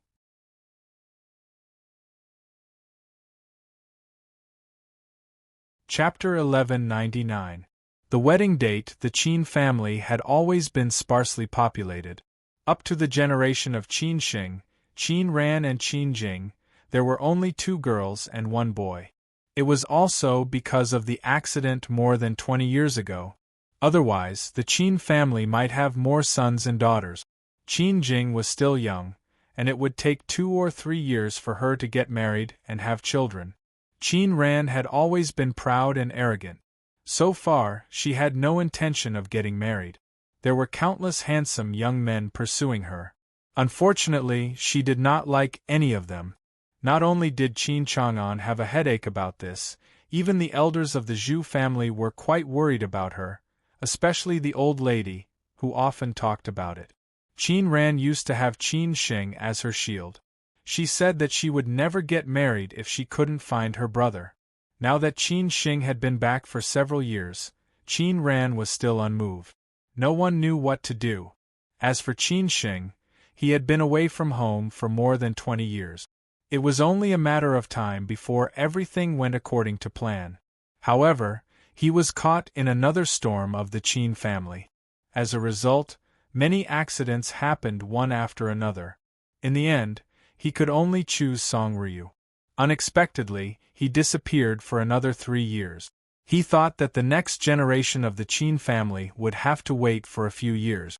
Unexpectedly, Lin Su got pregnant and gave birth to the child.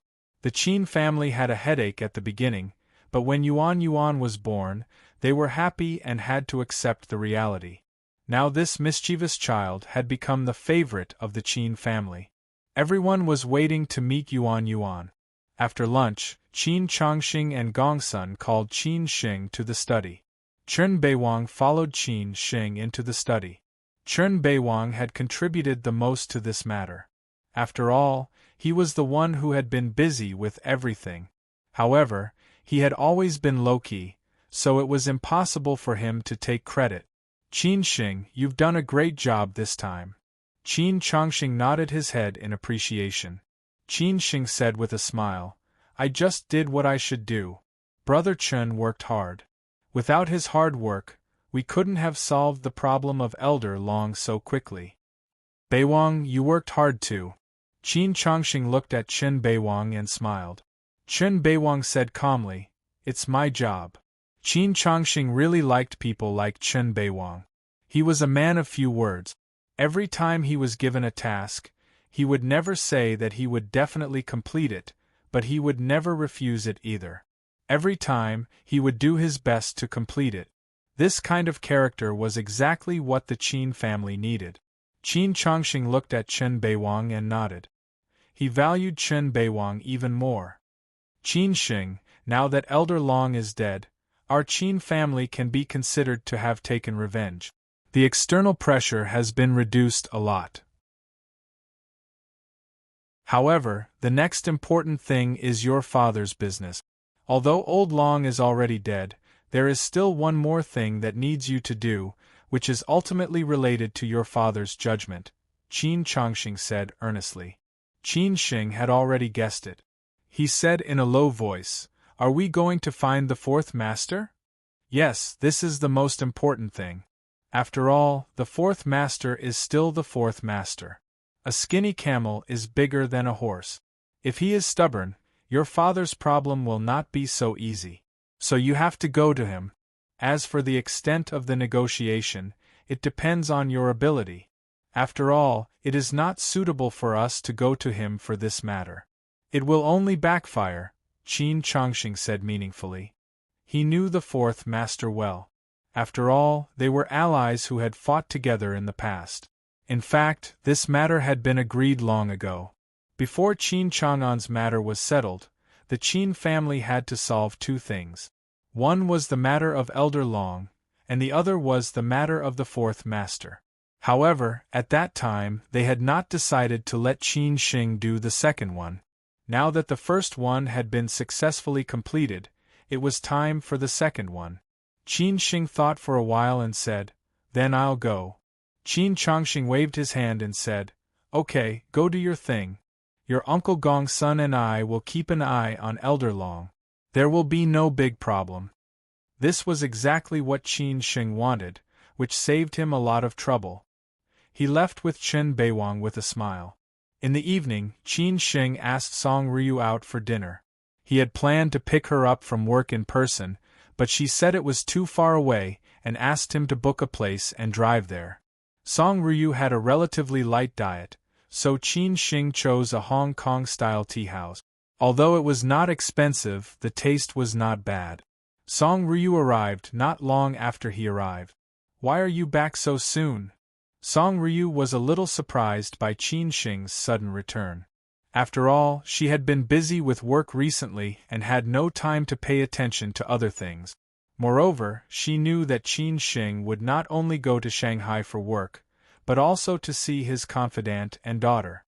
He would not be back in a short time, so she had been mentally prepared for this. Qin Shing said honestly, I went to Qin Huangdao to deal with something and came back by the way. Are you leaving tomorrow or staying for a few days? Song Ryu asked while eating. Qin Shing obviously felt that Song Ryu was implying something, so he asked, What's wrong? Do you have anything else to do? Song Ryu said casually, It's nothing. If you stay a few more days, we can take some wedding photos. Although I think it's troublesome, my sister said that we have to take photos no matter how troublesome it is. I think we can just take a few casual photos so that they won't complain later. She really didn't care about those things that other women might care about. Song Ryu said casually, It's okay. Qin Shing was surprised and said, Why are you in such a hurry? You can't just take wedding photos casually, can you? I'm very busy with work now, and you're usually busy too. You don't have to take it so seriously. My sister recommended a wedding photo company. We can take one set in the Forbidden City these 2 days. I'll take a day off then, Song Ryu said. Qin Shing could see that Song Ryu had made up her mind. He had planned to take Song Ryu out to take a few more sets when it was time for the wedding photos to be taken. He did not expect that Song Ryu would make such an arrangement. However, it was reasonable. He was indeed busy during this period, and Song Ryu worked hard. The wedding date was approaching. If they did not take the photos now, they would not be able to find time. Qin Shing had to say, "Then it's up to you." Song Ryu nodded and said, "I'll call them after dinner and ask when we can do it." After dinner, they went home. Of course, they went back to their number 1 Diaoyutai courtyard, which was their home. Song Ryu had long been used to living here. However, Qin Sheng was not in Beijing recently, so she lived in the house arranged by her unit, which saved her the trouble of going back and forth. While Qin Sheng was taking a bath, Song Ryu called the wedding photo company. Unexpectedly, they only had time tomorrow. Several couples had already made appointments in the next 3 days, and they had no spare people to take photos for them at all. Moreover, it was recommended by her boss's friend, and her boss had informed them in advance. It was impossible for them to arrange an ordinary group to take the photos. If her boss found out, no one would be able to bear the responsibility. After Qin Shing finished his bath, Song Ryu said, "They only have time tomorrow. The schedule is full."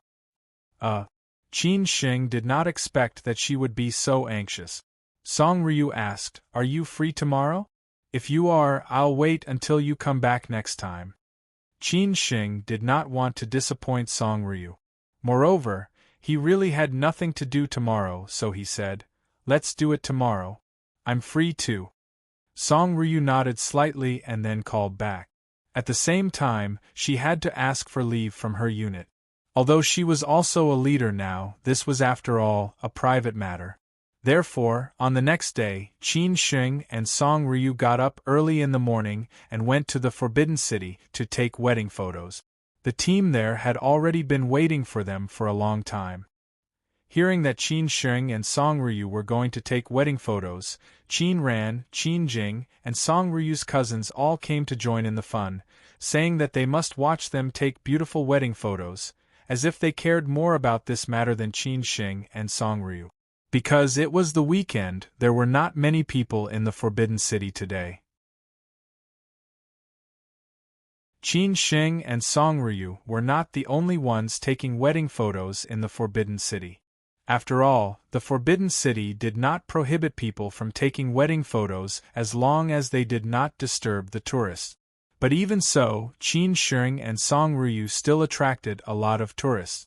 Many people took out their mobile phones to secretly take photos. After all, the new couple was too eye-catching, especially Song Ryu, who had put on makeup and dressed delicately today. She was absolutely unbelievably beautiful. When Song Ryu came out of the limousine with her makeup done, Qin Sheng was also shocked and dumbfounded for a long time. In addition, they were accompanied by beautiful women like Qin Ran and Qin Jing. How could they not attract attention? At first, Qin Sheng and Song Ryu were not used to it, but gradually they got used to it. After all, they could not stop others.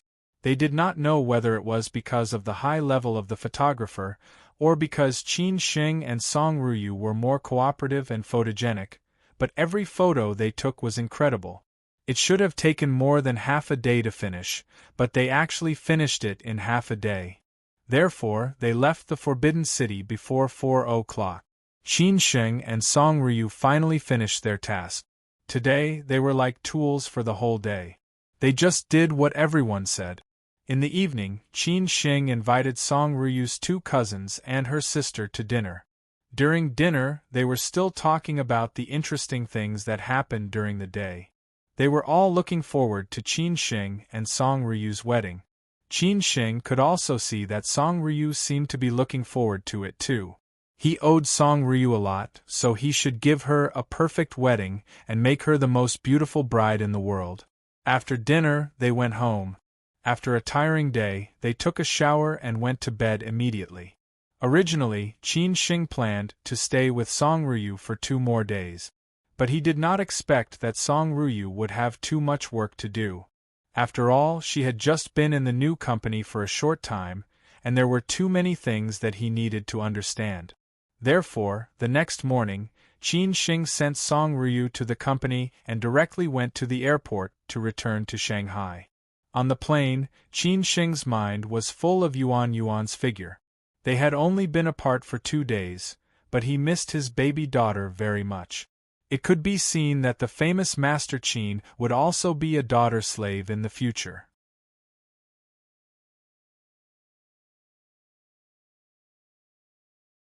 Chapter 1200. Before leaving for Sanyu unconsciously, Qin Xing had been back for some days, but he had not been idle. He had been busy all the time. After disappearing for 3 years, there were some things that he needed to make up for and some grudges that he needed to settle. It was noon when he returned to Shanghai. Hao Lei had been with Qin Xing for several days, so Qin Xing asked him to go home to accompany his wife and children. After all, he had a family now, and he had to take care of his family no matter how busy he was. Chen Beiwang stayed in Beijing and did not follow Qin Xing to Shanghai. When Qin Xing went to Sanya, he would directly meet him there. Qin Xing had not figured out how to talk to Master C, which was related to the fate of the old man. He dared not go to Sanya rashly. If he talked well, the pressure on the old man would be relieved a lot. If the talk broke down, Master C might choose to die together with him. At that time, the old man would be in danger. When they arrived at the door of the old foreign-style house, Qin Xing did not directly drive in. Instead, he got off the car with the toys he bought on the way and walked in slowly. He wanted to surprise his baby daughter, but when he entered the old foreign-style house, he found out that Lin Su had returned to Ningbo with Yuan and Lin Yu.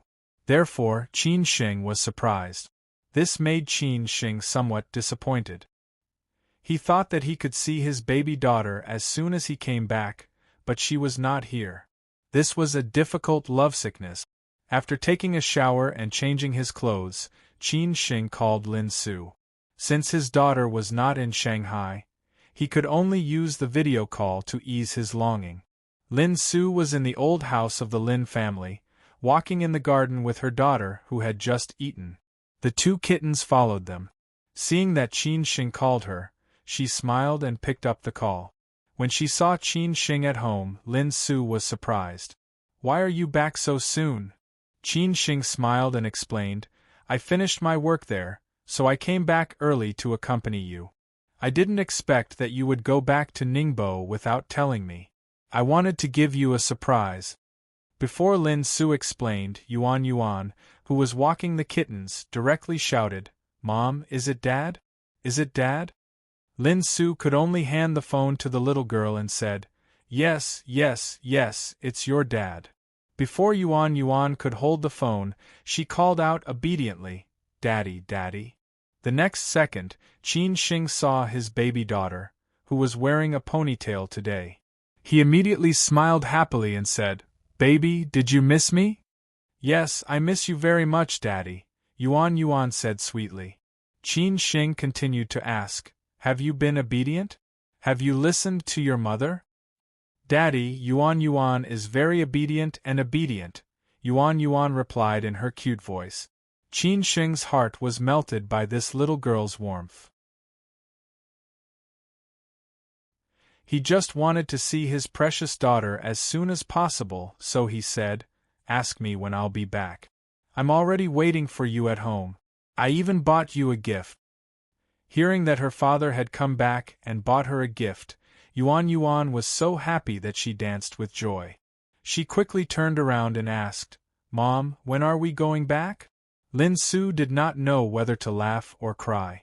She said, "Tell Dad that we will go back tomorrow." Yuan immediately sent a message to them, "Daddy, Mummy said we'll go back tomorrow."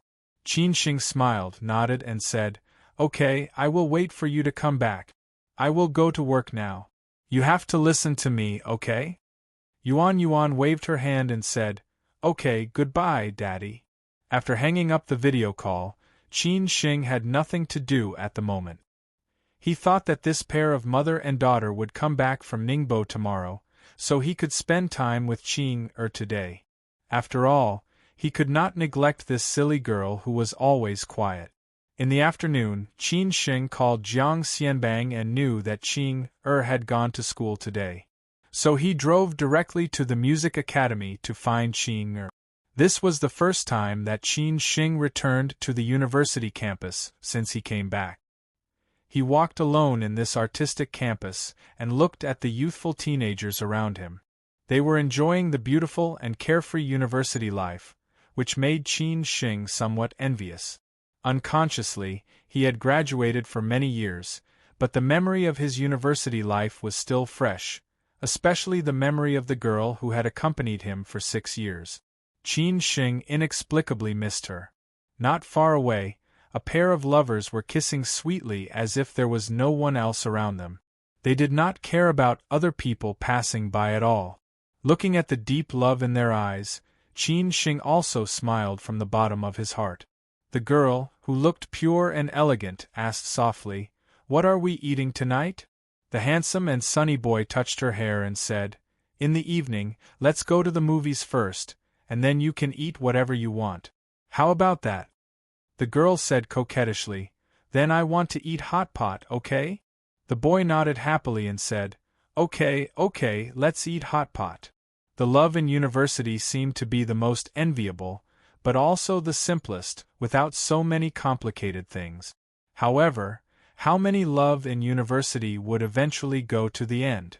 After a few steps, Qin Sheng saw several couples like this, and some seemed to be in the process of pursuing each other. The boys were carefully coaxing the girls, and they were too afraid to hold hands. It was really funny to see their little hands not knowing where to put them. When they were about to arrive at the downstairs of Qing Er's office, several beautiful girls came toward them. They were dressed more fashionably, and it seemed that their family backgrounds were also very good. Most of the people who could go to this kind of art college had a good family background. These girls should be the best among them. One of them, who was dressed more fashionably and had a dirty braid, walked toward Qin Sheng and said directly, "Uncle, do you have a girlfriend? Would you like to have one more?" This made Qin Sheng a little surprised, and he was stunned for a few seconds. Were the girls nowadays so direct? Then he said with a wry smile, "I don't like little kids like you." "Uncle, how am I little?" The girl straightened up her proud chest. In this aspect, she was the best in the dormitory. Qin Sheng did not expect her to be so open. He had no choice but to say, "I'm sorry, I already have a wife and a child. I'm here to pick up my wife from work. She is a teacher in your school. Be careful not to make things difficult for you in the future." "Huh, what's so great about a teacher? Is she prettier than me?" the girl said disapprovingly. There were many people who pursued her in school, but she never liked these childish little boys. She liked mature and charming men like Uncle. At this time, Qin had finished her work and slowly walked out of the office building. She saw Qin Sheng being stopped by a girl from afar. She did not know what had happened, so she quickly walked over. Qin Sheng also saw Qin. He pointed to the distance and said with a smile, "Oh, my wife is coming out. That's her." The girl somewhat despised Uncle's fear of his wife. She disdainfully turned her head to see who on earth was. When she saw Qin walking over slowly, the girl whispered, "Damn, teacher Qin." After that, she quickly ran over and pulled her sisters to run away. Before leaving, she did not forget to give Qin Sheng a look, as if saying, "Uncle, you are awesome, your wife is teacher Qin. You are so awesome, no wonder even I don't like you." After Qin came over, she smiled and asked, "What's wrong?" Qin Sheng gently hugged her, as if to declare sovereignty, and also to tell the girl who had not gone far and kept looking back that she was really his wife. He smiled and said, "Nothing, a few little girls are playing around. Does that girl want to chase you?" Qin pursed her lips and smiled slightly.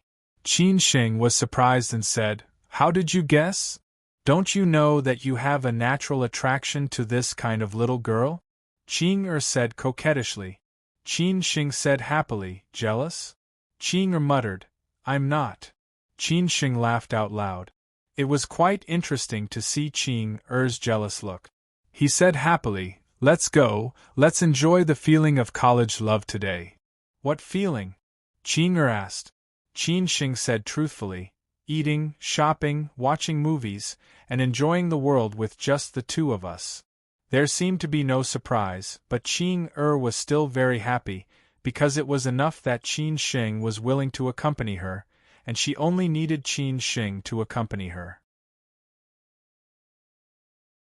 As for what they did, it was not important.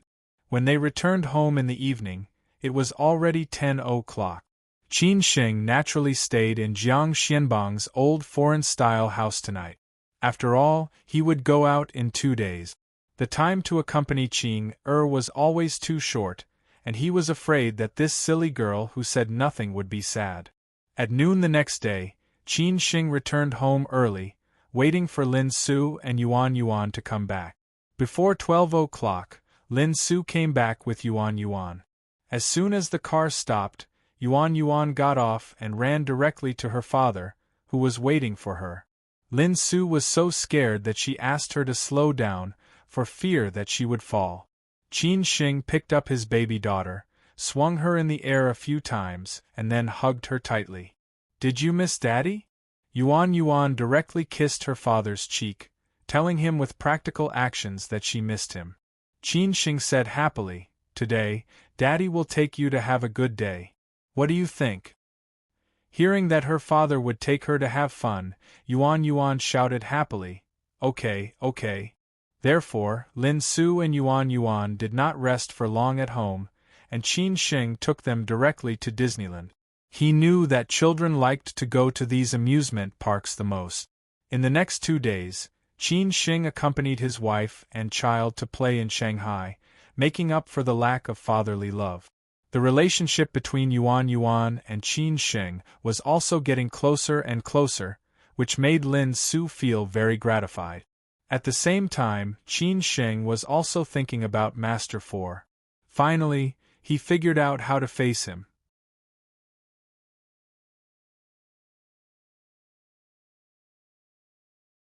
Chapter 12:01. Refusing to see her over the past 2 days, Qin Sheng and his baby daughter had a great time.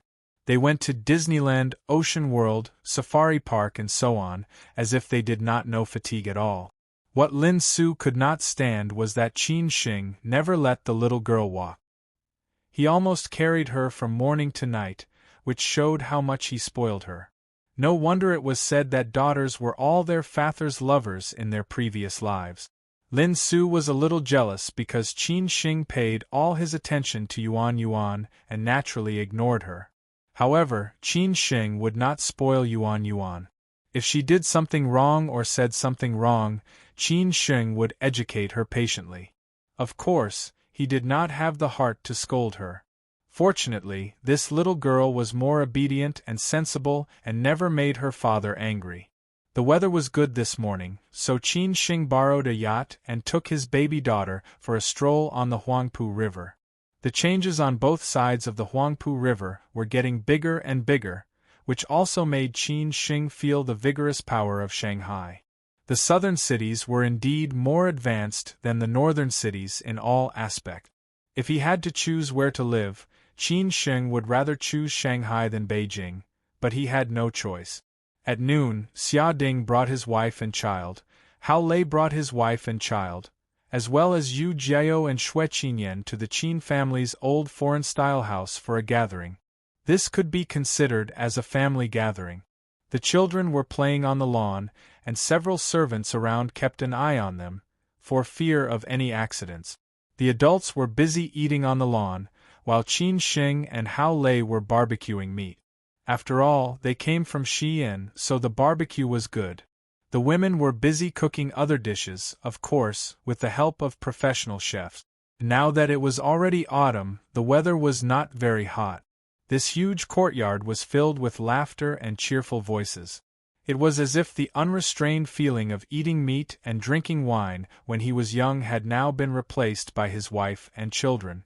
People would eventually come to this step. Most people were like this. Cousin, your barbecue skills are not bad. You look very professional. Let's open a barbecue shop too. I guarantee that the business will be good. Zhu Jiao picked up a string of roasted kidneys and ate it. While helping Qin Sheng, Xia Ding did not forget to scold Zhu Jiao with a smile. Damn you! When we bought the meat, you said that you would buy kidneys for us to nourish ourselves. You ate the most when it was just roasted. You're so young and your body is already failing. You should be more careful in the future. Nonsense, I'm just helping you guys to have a taste of my body. My body is very strong. How about we compete one day? Zhu Jiao retorted. Xia Ding said angrily, Get lost. Qin Sheng could not be bothered with this pair of buffoons. They would bicker no matter where they were. He handed the roasted meat to Hao Lei and said, Lazy, send it over to them and see how it tastes. In the past, when they were in Xi'an, they often bought good things in the summer and went to the Qinling Mountains to barbecue. Sometimes, they directly barbecued in the yard where Qin Sheng and his grandfather lived. Although the environment was a little shabby, Zhongnan Mountains were right in front of their heads. Compared with the city, the air and temperature were much better. Therefore, be it Qin Sheng or Hao Lei, they both had good barbecue skills. At this time, Yuan ran over and said, Daddy, Daddy, I want to eat too. When they were in Los Angeles, Lin Su was very strict with Yuan. She never allowed her to eat anything casually, not to mention barbecued meat. Every day there was a strict diet made by the nutritionist. Therefore, after returning home, Yuan wanted to eat everything she saw. Qin Sheng glanced at Lin Su and said, Only a little. Don't let Mom find out. Therefore, he carefully gave her a piece of meat that was slightly cold and sent her away. He doted on his daughter very much. Moreover, she would not be found out if she ate a little. Cousin, do you think Grandma will be very happy when she sees Yuan? Zhu Jiao said without warning. Qin Sheng was stunned for a few seconds and said, Grandma still doesn't know about this. Don't spill the beans. If Grandma gets angry, both of us will have to bear the consequences. I'll find a suitable opportunity to discuss it with Uncle and your mother. I'm just saying, ha ha. Zhu Jiao laughed awkwardly. He also felt that he had thought this matter too simply. The marriage between Qin Sheng and that sister-in-law was arranged by Grandma. Now that Qin Sheng was unmarried but had a daughter, mainly because of this sister-in-law, Grandma would feel very guilty towards that sister-in-law. Moreover, Grandma's condition was not stable, so it was really not suitable to talk about it. Xia Ding did not say anything. This was Qin Sheng's family matter. It was not appropriate for him to intervene. However, Qin Sheng changed the topic and looked at Xia Ding. I'm going to Sanya tomorrow. Help me take care of Lin Su and Yuan these days. Take them out for a walk. Don't worry. I'm here at home. Xia Ding patted his chest and said. The women on the other side were also chatting. Unknowingly, these goddesses in the eyes of others had now become good wives and loving mothers who took care of their husbands and children. However, time did not leave any traces on them. It was because they seemed to have no worries about food or clothing since birth. Han Bing, who was dressed more casually today, looked at Lin Su and asked, Sister Lin Su, how long are you going to stay this time? Han Bing's words were actually unintentional, but Lin Su found it interesting. However, she did not care about it. She said lightly, Let's take care of Yuan. If she likes to stay in China, we'll stay for a few more days. Qin was very sensible and said, Sister Lin Su, you can stay in Shanghai. Now that Brother Qin is back, if you go back to Los Angeles, it will be very troublesome. Let's talk about it later. Lin Su did not say much. This matter was not up to her. It still depended on Qin Sheng's opinion. To put it bluntly, it depended on Song Ruyu's attitude. Not long after, Qin Sheng's side had roasted everything that needed to be roasted.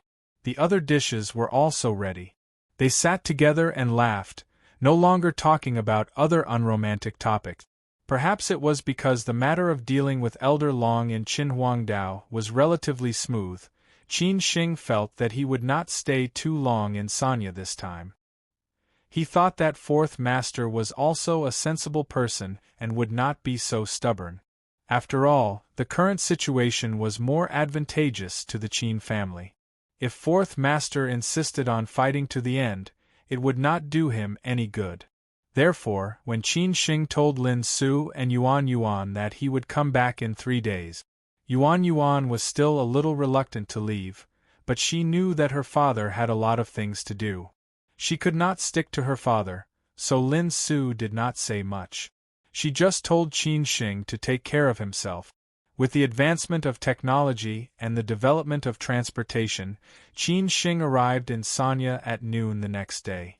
Compared with the current weather in Shanghai, Sanya was more or less unbearably hot. It was more suitable to come to Sanya in winter to avoid the heat. However, Qin Shing could not go wherever he wanted to now. After he dealt with these trivial matters, there would be more things that he needed to deal with. After all, the future of the Qin family depended on him. His father's generation would eventually grow old. Thinking that he had been in Shanghai yesterday and had already arrived in Sanya today, Qin Shing could not help but sigh with emotion. Those elegant poets in ancient times could travel all over the world in an era when transportation was not developed. It was really admirable. Qin Shing happened to see the travel traces of these big shots. For example, the heroic and invincible Li Bai was born in Tokmak, the Sui city in the Tang dynasty.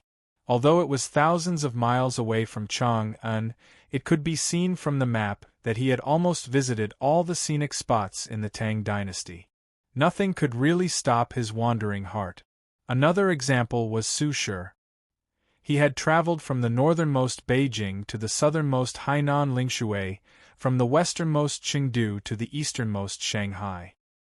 He was as elegant as a senior like Li Bai. Qin Shing used to think about traveling all over the country before he was 30. Not to say that he had been to every city, but at least a few important cities or famous mountains and rivers in each province. After he was 30, he would travel around the world and visit all the famous countries before he was 60. However, the reality was harsh. He had not even visited all the provinces in the country until now. Although he sighed with emotion, he still had to do it. After Qin Shing got off the plane, he directly contacted Master C and was ready to visit him directly. He wanted to solve this matter as soon as possible and then return to Shanghai. Qin Shing was full of confidence, but he did not expect that he would be rejected. Master C directly refused to meet him. This made Qin Shing at a loss. He could only stay in Sanya and look for opportunities. It seemed that this trip to Sanya would not be so simple.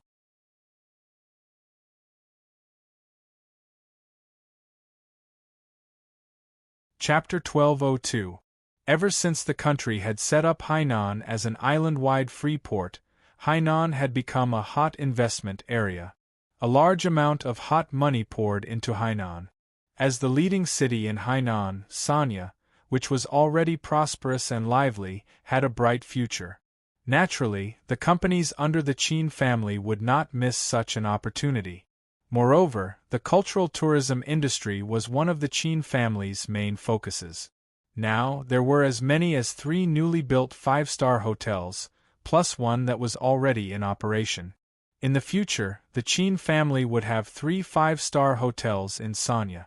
It could be said that there was almost no off-season in Sanya's tourism industry. Even in summer, there were many tourists, not to mention in autumn, which was even more crowded. The hotel prices were even higher, directly suppressing the prices in Beijing, Shanghai and Guangzhou. In the past, the Qin family had several real estate projects in Hainan. However, after the reorganization, the Qin family completely withdrew from the real estate business, and these real estate projects in Hainan had been sold. It had to be said that Mr. Ding was far-sighted 3 years ago. Since last year, the country had vigorously rectified and reformed the real estate industry, which made many small and medium-sized real estate companies struggle. After the 3 red lines were issued, many top real estate giants were already short of funds, not to mention those small and medium-sized real estate companies. At that time, the proportion of real estate in the Qin family was only less than that of the pan-financial industry. Although today, even if the Qin family caught up with this wave, it would not be seriously hurt. After all, there would be a lot of trouble, and the Qin family would be passive in the flow of funds. Therefore, the Qin family's perfect withdrawal was really a wise move. At that time, some people thought that the Qin family was in trouble and had a clearance sale. Now looking back, they could only give the Qin family a thumbs up, which might be a blessing in disguise. However, Qin Sheng was very clear that this was completely attributed to Mr. Ding's strategy. Even Qin Sheng could not have such courage at that time. After all, the real estate industry was still prosperous at that time. Qin Sheng had also reviewed this matter. Why could Mr. Ding have such a long-term vision? Later, he concluded that it was because Mr. Ding understood some of the actions of the upper management and the logic behind some policy systems. Of course, Mr. Ding had strong connections and obtained information in advance. Qin Sheng was very clear that he still had a lot to learn from Mr. Ding. Of course, he also understood one thing, that was, how important it was to have a strong top-level network. This was also the profound reason why so many families and big companies wanted to run this business. This was because no matter how big a company was, it could not withstand a single blow from the national policy. In fact, in the end, it still came back to Mr. Ding's words. Only by advancing and retreating with the country could one remain invincible. However, these were not Qin Sheng's concerns at the moment. What he was most concerned about was how to meet the fourth master. Fourth master's refusal really gave Qin Sheng a headache. Since the door was shut in his face, Qin Sheng was ready to fight a protracted battle. Now, regardless of whether he could make peace with fourth master or not, the most important thing was to see fourth master. As long as he could not see fourth master, he would not leave Sanya.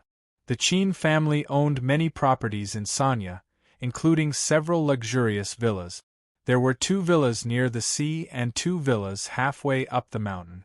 However, Qin Sheng chose the villa near the sea in the end. After all, he preferred to stay close to the sea. This villa was located in one of the top villas in Yalong Bay. There were only 9 villas in the entire area, but the owners of each villa were all top-notch. They were either invisible families or super-rich people. After all, if they wanted to buy the villas here, they had to get the consent of the other owners. In fact, the Qin family had shares in the real estate company that developed this top-notch villa area. The other 2 shareholders were also friends of the Qin family. Therefore, the Qin family was one of the first 3 owners to live here. However, something happened to the other 2 later, and they sold the villas a few years ago. Before Qin Sheng arrived in Sanya, Chen Beiwang had already arrived in Sanya and arranged everything here properly. After all, he was the future chief steward of the Qin family. Just like Qin Chang'an, who never worried about this kind of thing, everything was arranged and handled by Gongsun. Last time, Qin Sheng had been to the He family's villa where his uncle lived. That villa was considered relatively large in Sanya, but the Qin family's villa was as large as 3 He family's villas. It could be seen how large the 9 villas were. Naturally, it would cost a lot. An ambitious person like Qin Chang'an had a hobby like the misers of the older generation, which was to constantly buy properties all over the country. The Qin family had properties in big cities such as Beijing, Shanghai, Guangzhou, Shenzhen, and Hangzhou. It was as if he was afraid that one day his family would fall and leave some property to his descendants. Qin Chang'an probably didn't know how many properties the Qin family had. If he counted carefully, the value of these properties would have increased by many times. Maybe this was the Qin family's most successful investment. After arriving at the villa, Qin Sheng was not interested in visiting it. After all, he was no longer a young man who had not seen much of the world in Xi'an. However, he was still surprised that there were 3 swimming pools in the whole villa. Qin Sheng casually took a shower and changed his clothes. Then he went to the living room on the 2nd floor. The huge floor-to-ceiling windows faced the sea view of Yalong Bay, which made people feel relaxed and happy. Qin Sheng wore a short-sleeved shirt, shorts, and slippers. He looked at Chen Beiwang and said, "Brother Chen, how did 4th Master refuse?" Chen Beiwang felt a little guilty. After all, he was the one who did this. Since 4th Master refused to meet, it meant that he couldn't do anything good. This was somewhat unacceptable for a perfectionist like Chen Beiwang. However, he still answered truthfully. 4th Master said that he wouldn't see anyone from the Qin family. Please don't disturb him. That's not so bad, Qin Sheng said thoughtfully. Maybe he was comforting himself. Chen Beiwang continued, "Young master, what should we do now? What can we do? He disappeared just because he said he wouldn't see him? Do we have to go back now? If he doesn't want to see him, then we will find a way to let him see him. But it's not appropriate today. I will visit him directly tomorrow. I want to see if he wants to see me or not," Qin Sheng said firmly, showing his determination not to leave Sonia until this matter was settled. Chen Beiwang nodded and said, "Then I will confirm 4th Master's schedule tomorrow." Qin Sheng felt that he had to discuss this matter with his eldest uncle and see if he had any good ideas.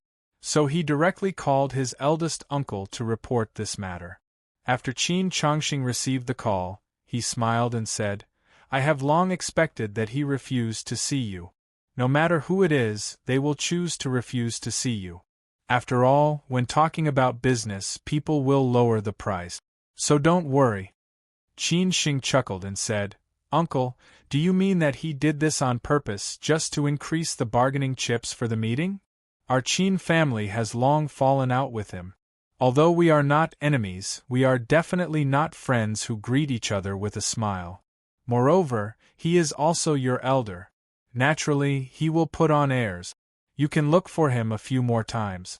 I don't believe that he won't see you," Qin Chongqing said.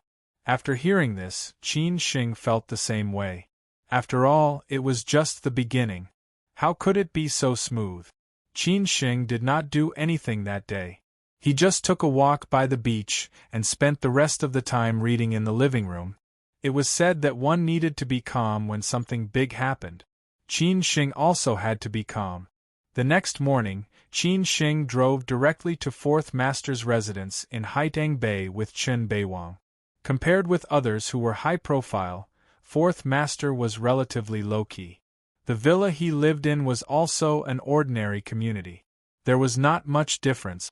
After Qin Sheng got out of the car, he asked others to wait. He walked a few steps to the door of the villa and rang the doorbell.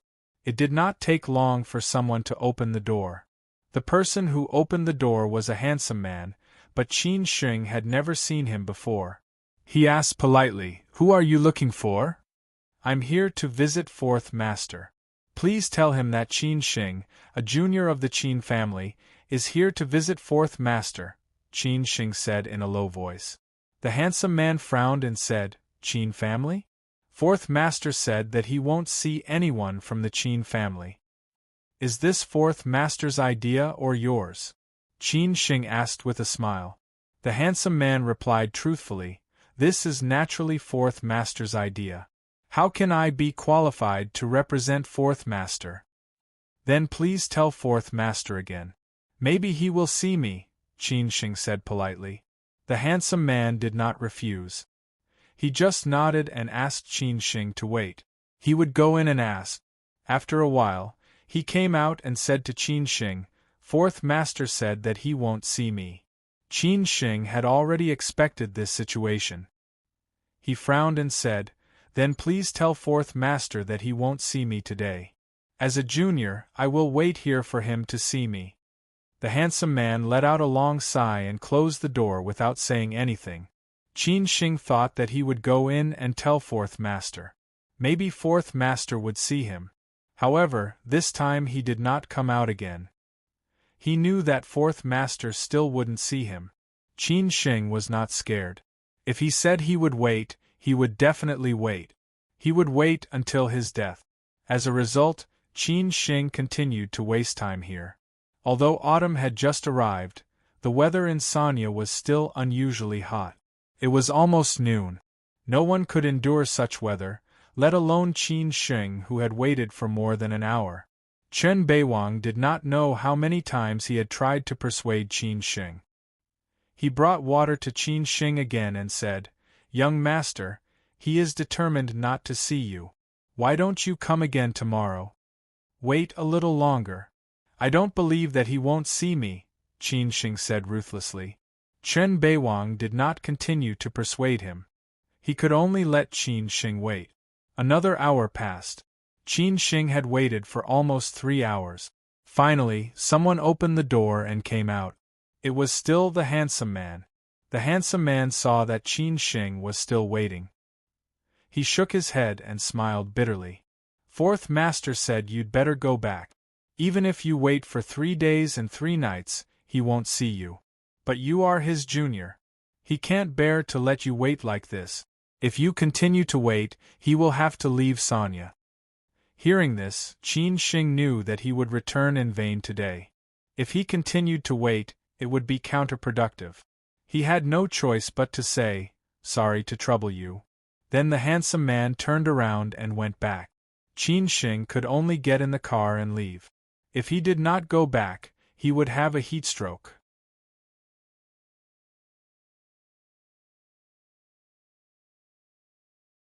Chapter 1203. It seemed that when he got old, his temper became a little stubborn. The Fourth Master, who was born into an illustrious family, had experienced many ups and downs in his life. When he was young, he was extremely famous and could be said to be one of the best among his peers. However, as time went on, the Fourth Master fell behind his peers. This was also a big blow to him. Later on, he got over it. In this day and age, the glory of his father's generation could no longer shield them from wind and rain. After all, the times had changed. Otherwise, the Fourth Master would not have been so low-key in front of Master Long. Now, the Fourth Master was like a sun setting in the west. He had been involved in so many things, which made it hard for him to deal with both physically and mentally. He was no longer the Fourth Master who could solve any trouble easily. He was struggling in a deep quagmire and finally had to leave Sanya to clear his mind. However, these things had to be solved eventually, unless the Fourth Master wanted to go all out. At that time, it would not only be his problem, but the whole family would be affected.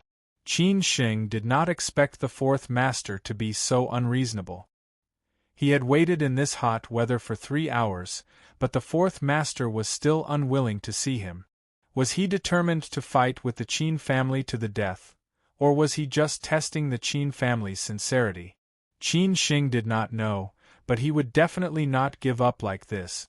This was not his temperament. At most, he would visit the thatched cottage 3 times and take a step back. Even if he forced the Fourth Master to leave Sanya, he would still continue to wait. In this way, Qin Shing returned to the villa without any success. He had to think carefully about how to meet the Fourth Master.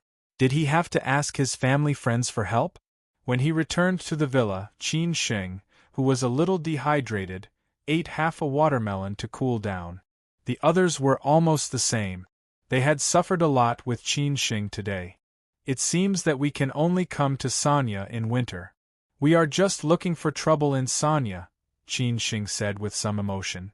The weather was so hot that even Chang Baji agreed. "We really have to thank the big boss who invented the air conditioner. I really don't know how people who lived in the tropics used to live. I guess every year more people die of heat than starvation." It was rare for Qin Shing to see Lao Chang complaining. He could not help laughing out loud. Chen Beiwang did not say anything. Today, he accompanied Qin Shing under the sun for 3 hours. Qin Shing asked him to sit in the car and wait, but he insisted on accompanying Qin Shing. It was as if he would feel guilty if he watched Qin Shing stand under the sun and sit in the car. Qin Shing smiled and said, "It's not easy for everyone today. Let's find a good place and have a seafood feast tonight." Sonia was full of seafood, and Qin Shing also liked eating seafood very much. If he did not meet Master C this time, he would take it that he had specially come to Sonia to eat seafood. Just as everyone was chatting and joking, the Qin family's bodyguard walked in and reported that someone had come to visit. He said that he was also a neighbor who lived in this villa area. Qin Shing frowned slightly, looked at Chen Beiwang and said, "Neighbors? Don't you have that information about the other villa owners?" Chen Beiwang really did not have that. He did not think about it. After all, before coming to Sonia, he did not know that the Qin family had a villa here. However, Chen Beiwang replied calmly, "I will go and check it out right now." Since they were neighbors living in this villa area, according to Qin Shing's understanding of this place, the owner who could become a villa owner here was definitely not from an ordinary family. Otherwise, it would be difficult for him to even walk through the gate. He thought for a while and said, "Let him in." After that, Qin Shing moved to the living room downstairs and waited quietly for the uninvited neighbor. The living room was located on the first floor, facing the sparkling sea. Outside the floor-to-ceiling windows was a huge swimming pool. Qin Shing thought that after meeting the uninvited guest, he could swim a few laps. After all, swimming was the most comfortable way to exercise, and Qin Shing could relax.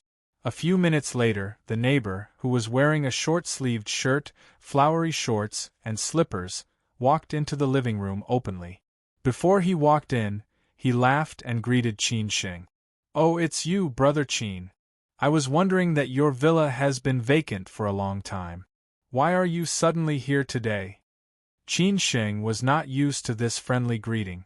The neighbor looked to be about 35 or 36 years old, but his hair was messy and somewhat slovenly, as if he had just woken up. However, Qin Shing could feel that he was very rich. Nowadays, Qin Shing had seen a lot of rich people, so he could naturally feel it. Moreover, he was wearing a valuable Richard Miller on his wrist. How could a person who could live here be short of money? However, Qin Shing still did not know his identity. Qin Shing stood up politely and asked, "You are?" Unexpectedly, this man, who had a Jianghu temperament, walked directly to Qin Shing, patted him on the shoulder and laughed. "Ha ha ha, you definitely don't know me, but I know you and Master Qin. In the past, when Master Qin came to Sonia for a vacation in the winter, I came to your house to drink a few cups of wine. After all, my father and your father were friends through life and death. It's just that my father didn't have the luck to pass away early." After hearing this, Qin Shing was dubious. He did not expect that the two families had such a relationship. However, the specific details could only be known after Chen Beiwang found out. Qin Shing said politely, "What's your name?" The big brother said happily, "Why are you so restrained? This is your house. Do you think I will eat you up? Others call me Second Brother Chu or Second Young Master Chu. You can call me Brother Chu or Old Chu. I'm definitely older than you. You won't suffer a loss." Surname Chu? Qin Shing really had no impression of this. However, Qin Shing really could not stand this old Chu who was acting so friendly. If it were someone else, he would have been annoyed. He had to say, "Brother Chu, what brings you here today?" "Nothing important. I just woke up and saw someone in your house, so I ran over to see who it was. I didn't expect it to be you, kid. Since you've come to Sonia, I have to entertain you well. I'll hold a welcoming dinner for you at night. I'm sure you'll feel at home. I'm the best at this kind of thing." Old Chu directly arranged, "Don't refuse. Your sister used to come to Sonia, I have to treat her to dinner. If you don't believe me, you can call her and ask her." Qin Shing let down his guard because he knew his sister. Just when Qin Shing was hesitating, old Chu directly made a decision. That's it. I will pick you up at night. Let's go and have fun together. Then you go do what you need to do. I'll go back and sleep. I'm a little tired last night. I'm old, unlike you young people. After that, he did not give Qin Shing a chance to refute. He directly turned around and left with a laugh, looking very cool. Qin Shing did not expect this at all. He did not know what old Chu was up to. It seemed that he could only call his sister and ask. Chen Beiwang would not be able to find out in detail in such a short time. After that, Qin Shing dialed his sister's number directly and asked directly, "Sister, do you know Chu Lauer? Chu Keating?" Qin Ran subconsciously said, "Did you meet him in Sanya? Chu Keating?" It turned out that this guy's name was Chu Keating. The name sounded good, but she could not restrain her enthusiasm. "Not only did I meet him, but he directly came to visit me. He even wanted to hold a welcome dinner for me at night. Don't you think it's interesting?" Qin Shing did not know whether to laugh or cry. Qin Ran said disapprovingly, "He is a famous playboy. He just eats, drinks and plays every day. I used to be annoyed when I went to Sanya. If you don't want to go, just refuse. Even if he is a local tyrant in Sanya, we are not afraid. He dare not do anything to you." "Who on earth is he?" Qin Shing asked casually. Qin Ran explained slowly, "The Chu family is the biggest landlord in Hainan. The villa area you live in was developed by our family and the Chu family. Chu Keating has been doing well these years because of the Chu family. However, this guy only knows how to eat, drink and play. He doesn't care about other things at all. After his father passed away a few years ago, the business was handed over to his brother. He is very sensible and does not fight for anything.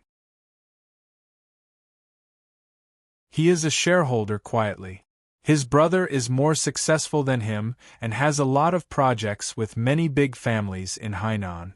So he knows a lot of playboys in the circle." "I see. No wonder he is so friendly." Qin Shing nodded silently. Qin Ran shook her head and said, "If this is the only thing, you can do it yourself. It doesn't matter whether you go or not. Don't give him face. If he harasses you again, I will call him to teach him a lesson." "Okay, sister, I got it. Go ahead with your business."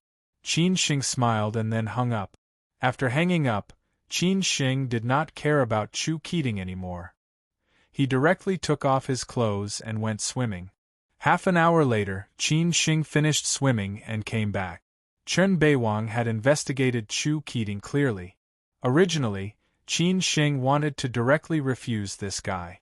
He did not want to deal with this kind of meaningless communication. After all, this time he came to Sanya for business, not to eat, drink and play. However, after Chen Beiwang finished his report, Qin Shing decided to go. Because Chen Beiwang gave him a very interesting news. Even Qin Shing did not expect that Chen Beiwang would investigate so carefully. Sure enough, there must be something wrong when things are abnormal.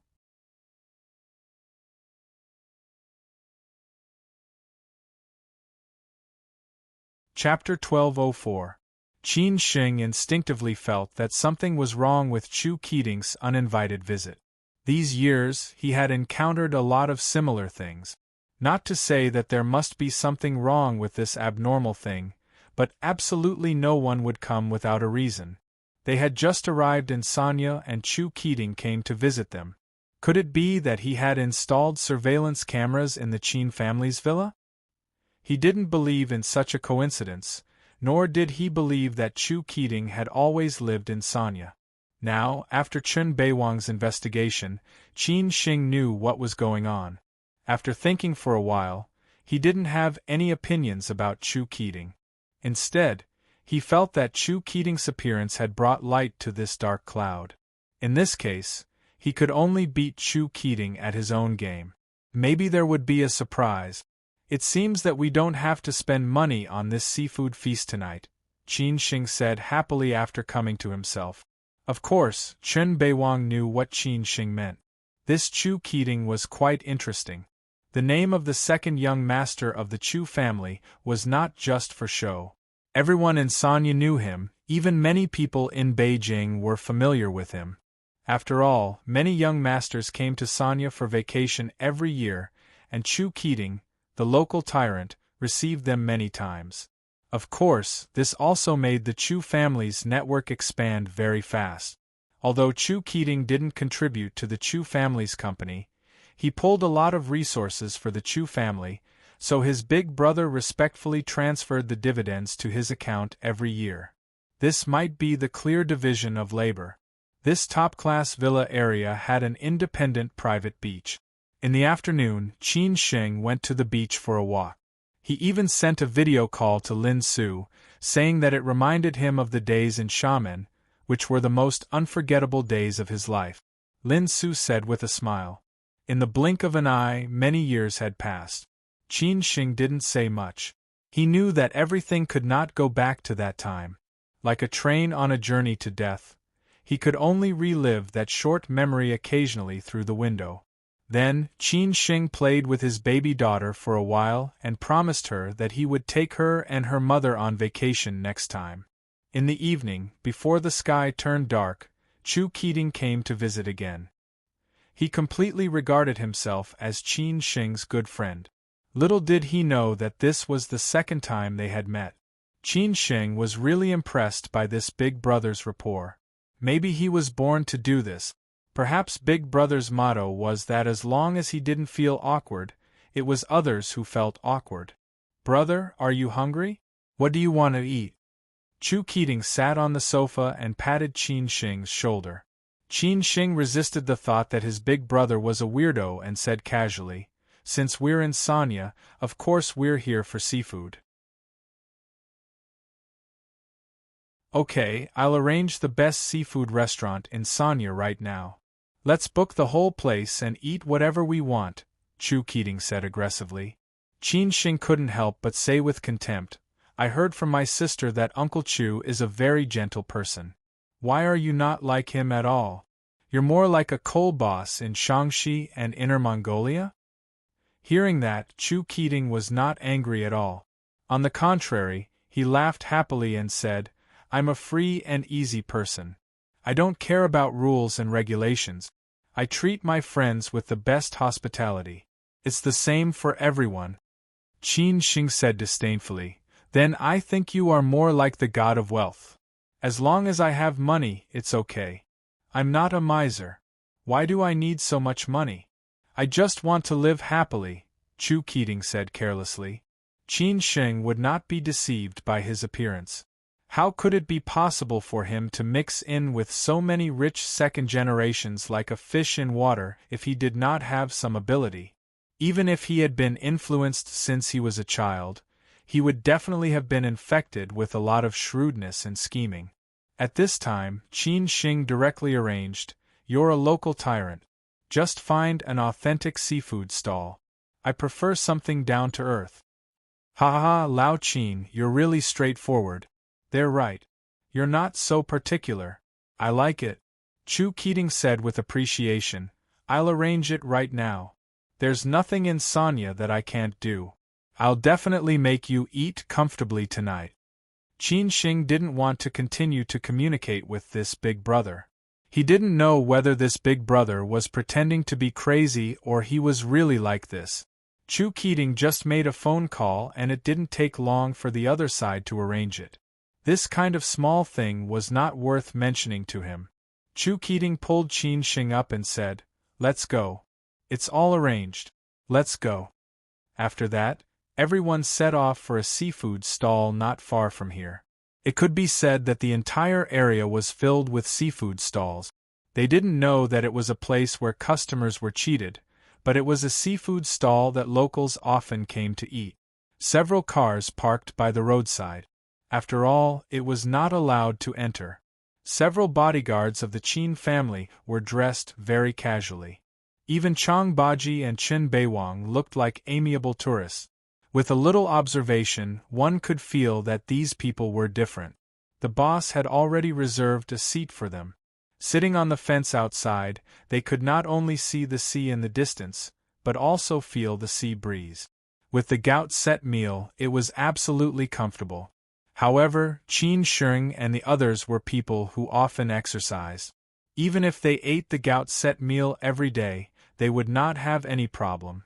After Qin Sheng and Chu Keating sat down, Chen Beiwang and Chang Baji were ready to sit at the next table.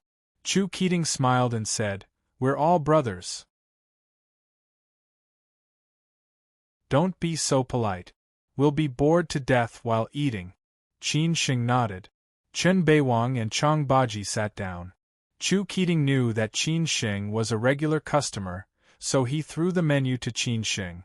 Qin Sheng did not stand on ceremony and directly ordered a large table of mantis shrimp, crab and so on. Chu Keating looked at Qin Sheng and smiled. "Do you want to drink? It'll be boring if I don't drink." Qin Sheng did not refuse. Chu Keating directly asked the boss to serve beer. He had already figured out Qin Sheng's character. He guessed that Qin Sheng would not like to drink red wine in such a place. Otherwise, he would have taken out several bottles of good wine prepared in the trunk. Chu Keating laughed and said, "If you really feel bored, how about I call some beauties out for you? Sonya lacks everything except beautiful women." Chu Keating laughed. That was the truth. Qin Sheng naturally refused. "Let's eat. Why do we need beauties? Besides, I'm strict with my family." Chu Keating immediately replied, I know. I'll arrange it after the second round. I'm sure you'll be satisfied and no one will know." This time, Qin Sheng did not refuse, because he did not know whether that person would show up now. Maybe that person would show up in the second round. During the meal, Chu Keating was really talkative. His mouth was like a machine gun. One moment, he talked about him and Master Qin. The next moment, he talked about his father and Master Qin. After that, he talked about his relationship with Qin Ran. Not long after that, he talked about the gossip of Siju City. He was really unscrupulous. Qin Sheng ate patiently. Fortunately, the seafood stall tasted good. Qin Sheng did not care about these things. Until the meal was almost finished, the person Qin Sheng expected did not show up, which made Qin Sheng somewhat suspicious. "Lao Qin, are you full?" Chu Keating asked with a smile. Qin Sheng nodded and said, "Almost. If I eat more, I'll be full. Let's eat next time." "Okay, then let's go to the second round, the sea and sky feast. Let's have fun," Chu Keating said excitedly. Qin Sheng squinted and said, "Don't let anything happen." I know, Chu Keating said with a smile. After that, Chu Keating led Qin Sheng and the others to the Yalong Bay Yacht Club. His yacht was parked there. At this moment, his yacht was full of wine and beautiful women, waiting for them to go there and have fun. This kind of life was everywhere in Sanya. As long as you had money, you could live like an emperor in Sanya. When they arrived at the Yalong Bay Yacht Club, Qin Sheng and the others saw that the dock was full of yachts of different sizes. Most of the yachts had lights on. They could hear all kinds of loud music and screams from afar. It was really noisy. Qin Sheng had never been to a yacht before, and he did not know whether his father had a yacht in Sanya. According to his understanding of his father, he could buy a private jet, so he would not be short of a yacht. He just did not know how big the yacht was. He would ask his sister if she had one later, so that he could go out to sea next time he came to Sanya. There are 5 yacht docks in Sanya, but Yalong Bay is definitely the most high-end one. There are a total of 150 berths, which can accommodate yachts ranging from 50 to 200 feet. "My yacht is over there," Chu Keating explained as he pointed to a place not far away. Qin Sheng looked up and saw the yacht that was definitely in the front. Even though it was a distance away, he could see that it was full of beautiful women. Chu Keating really knew how to have fun. "It looks beautiful. I guess it's very expensive," Qin Sheng complimented. Chu Keating said proudly, "It's okay, it's only 120 feet. It's from Sunseeker, which is the brand that Lao Wang's family bought, and it's only a little more than 200 million. They even gave us a discount. If you want to buy it, I'll tell them later. Fuck, only 200 million? You're really a local tyrant, Qin Shing scolded angrily. Chu Keating said disapprovingly, come on, if you want to buy it, it's also at least 200 feet. I guess you can only hear from Phoenix Island, ha ha. Let's not flatter each other, Qin Shing said with a smile. Chu Keating laughed and said, let's go, the beauties can't wait. They didn't dawdle anymore. In a few minutes, they arrived at the bottom of Chu Keating's 120-feet yacht. Before they got on the yacht, Chu Keating shouted, beauties, here we are. Instantly there was a burst of cheers on the yacht. At this time, ear-piercing music also sounded, as if it was welcoming the arrival of Qin Shing and the others. These sexy beauties in bikinis were all found by Chu Keating, and their appearance was above 70 or 80 points. After all, it was the first young master of the Qin family that night, and they must have this kind of appearance. Qin Shing was not interested in such a corrupt scene. He was not here to have fun, but to find someone. However, after Qin Shing got on the yacht, he did not see the person he wanted to see after walking around twice, which made Qin Shing frown. At this time, Chen Beiwang walked quickly to Qin Shing and said, young master, he's on the yacht. At this moment, Qin Shing finally relaxed. Just as he said, after such a big show, how could the main character not show up? Who was the main character? It was none other than the fourth master's eldest son.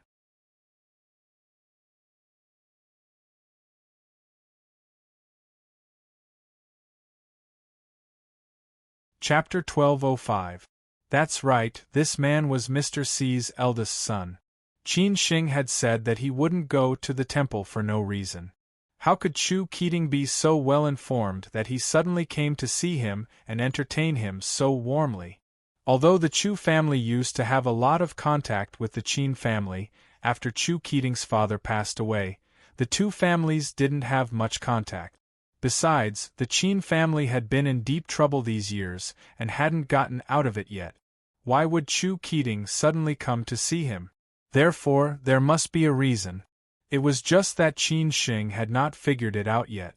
Who knew that Chen Beiwang had investigated these things clearly, which made Qin Shing's thoughts clear at once. Chen Beiwang found out that Chu Keating's eldest brother was very close to Mr. C's eldest son. Every time Mr. C's eldest son came to Sanya, Chu Keating would represent the Chu family to entertain him. This time Mr. C was recuperating in Sanya, and Mr. C's eldest son often came to Sanya, so they often met. So Qin Shing boldly guessed that Mr. C's eldest son was behind Chu Keating. However, Chu Keating had invited Qin Shing to dinner and play, but the main character had never shown up, which made Qin Shing doubt his own guess. Who knew that Chen Beiwang had solved Qin Shing's worries and already knew that the fourth master, the eldest son, was on the yacht. Qin Shing instantly felt at ease. Otherwise, he would have come here for nothing. He wasn't interested in this kind of trap. This was the largest type of yacht in the Sunseeker brand's sport yacht series. The huge deck was connected to the spacious living room, which could hold any party. In addition to the master suite, there were 4 guest suites, which showed how big this yacht was. The whole yacht was in a modern and luxurious style, with marble stone and walnut wood, and floor-to-ceiling windows. No wonder it was worth 200 million. It could only be said that Chu Keating was really rich. Coupled with the beautiful women on the yacht and the explosive music, anyone who came here would probably fall in love. Fortunately, Qin Shing had seen big scenes before, so this kind of extravagance was just SOSO. Got it. After hearing Chen Beiwang's report, Qin Shing nodded and left. At this time, Chu Keating came to Qin Shing and shouted, Lao Qin, how is it? Are you satisfied with the arrangement? Qin Shing said flatteringly, Second young Master Chu is indeed the local tyrant of Sanya. How dare I say that I'm not satisfied? As long as you are satisfied, let's have a good time tonight. Chu Keating laughed and said, "Let's go to see." At this time, the DJ used explosive music to push the atmosphere to a climax, and all the beauties on the boat completely let loose and screamed. The entire yacht instantly became the focus of the Yalong Bay Yacht Club. Chu Keating seemed to have greeted all the beauties in advance. They all surrounded Qin Shing at the same time. Many of them were famous internet celebrities. Unfortunately, Qin Shing did not know them, nor did he pay attention to this circle. These beauties, who often hung out in Sanya, had seen a lot of situations and knew a lot of rich playboys. They could tell at a glance who was really a low-key rich and awesome big shot, who was a clown pretending to be a big shot with no money, and who was a rich and high-profile country bumpkin. However, they did not need to use their fiery eyes of truth tonight, because the people who could make Chu Keating take them seriously were not ordinary people. After all, Chu Keating was very famous in Sanya and the whole of Hainan. Few people who came out to have fun did not know him. After all, he was the host of parties, and he often booked the 3 biggest nightclubs in Sanya to party. But they did not know whether this young and rich handsome man was unmarried or not. Would they still have a chance? Except for Qin Shing, only Chang Baji and Chen Beiwang looked like big shot. The other bodyguards of the Qin family were slightly ordinary. Besides, they maintained their professional habits and rarely interacted with the beauties after they came up. They had been observing the surrounding environment. A female internet celebrity with millions of fans took the initiative to invite Qin Shing and said, "Handsome, let's have fun together. Don't sit here and drink alone." It was really difficult for Qin Shing to integrate into their atmosphere. He could only smile and decline politely. "I'm a little dizzy. You guys go ahead and let me rest." Being declined by Qin Shing, the beauty was somewhat unhappy. After all, she was a big internet celebrity. God knew how many young talents were chasing after her. If it were not for Chu Keating's invitation, she really would not have come out. From time to time, several beauties came to invite Qin Shing. Qin Shing also declined them in the same way. But he had to admit that these beauties were very good-looking. God knew how many people saw them as goddesses. At this time, Qin Shing could only call Chen Beiwang over and said, "Brother Chen, I'll give you a holiday tonight. You take them to have fun with these beauties. There are not many opportunities like this." "Me?" Chen Beiwang was surprised. Qin Shing smiled and nodded. Chen Beiwang hurriedly shook his head and said, "Young master, please forgive me. I can drink 1,000 cups without getting drunk. I'm not used to having fun with them." "You'll get used to it gradually. Since you can drink 1,000 cups, drink more. I'll find a place to rest for a while. Remember, it's just a task." Qin Shing arranged without any doubt. After that, Qin Shing held the wine glass and went to the back of the deck. At this time, Chu Keating happened to come out of the living room. He blocked Qin Shing's way and said, "Lao Qin, what are you going to do? Let's have fun together." Qin Shing said with a smile, "You go ahead. I'm a little uncomfortable. I'm going to get some fresh air." Then he directly left, leaving no chance for Chu Keating to ask him to stay. Chu Keating did not say anything this time. He just shook his head and smiled bitterly. Then he integrated into the arms of the beauties. In this life, he was destined to die under a peony. No matter where he was, he could not lack the company of beauties. Otherwise, it would be too boring to live. The wind at the back of the yacht was weaker, so it was relatively quiet. Looking at the party in front, Qin Shing could only sigh that Chu Keating really knew how to have fun. Sanya was originally a paradise for the rich. All the rich people came here to enjoy and relax. After Qin Shing stayed here for a few minutes, the online celebrity beauty, who first came to talk to him, just now walked over with 2 glasses of wine. She smiled and said, "It's such a beautiful night. It's so boring to stay here alone. Do you need a beauty to accompany you?" Qin Shing felt a little headache. Was it a trap set by Chu Keating to make him fall tonight?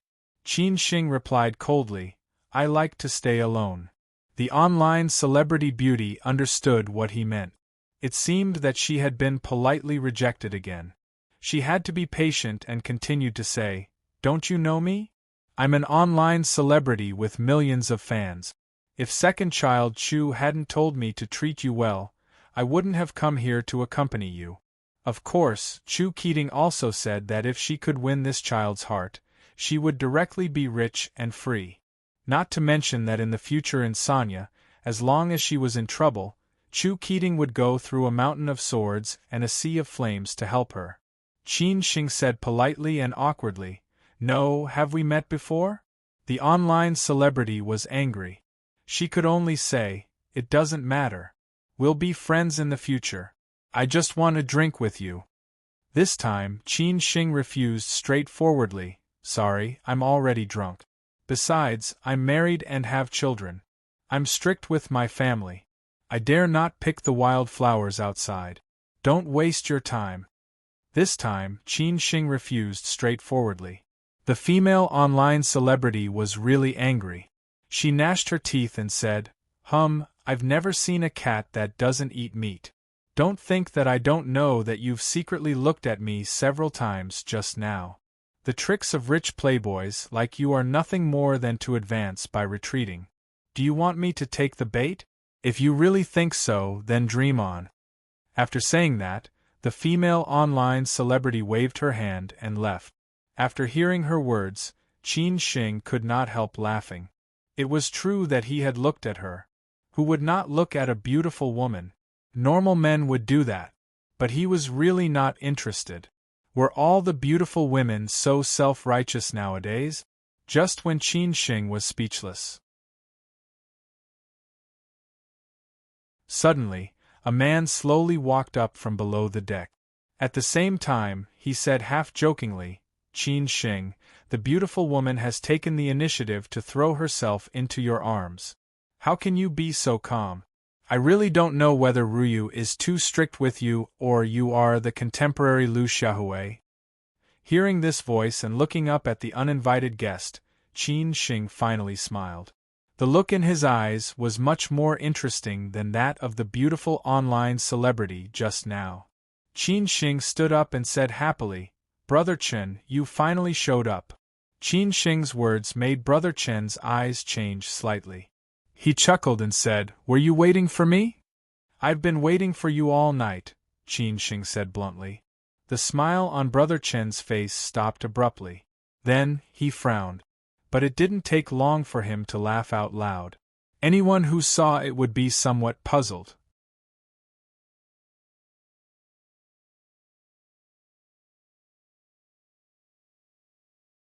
Chapter 1206. Sincere enough, Chu Keating had been singing for a whole night, and Qin Shing had also waited for a whole night. Now the man who set up the stage finally showed up.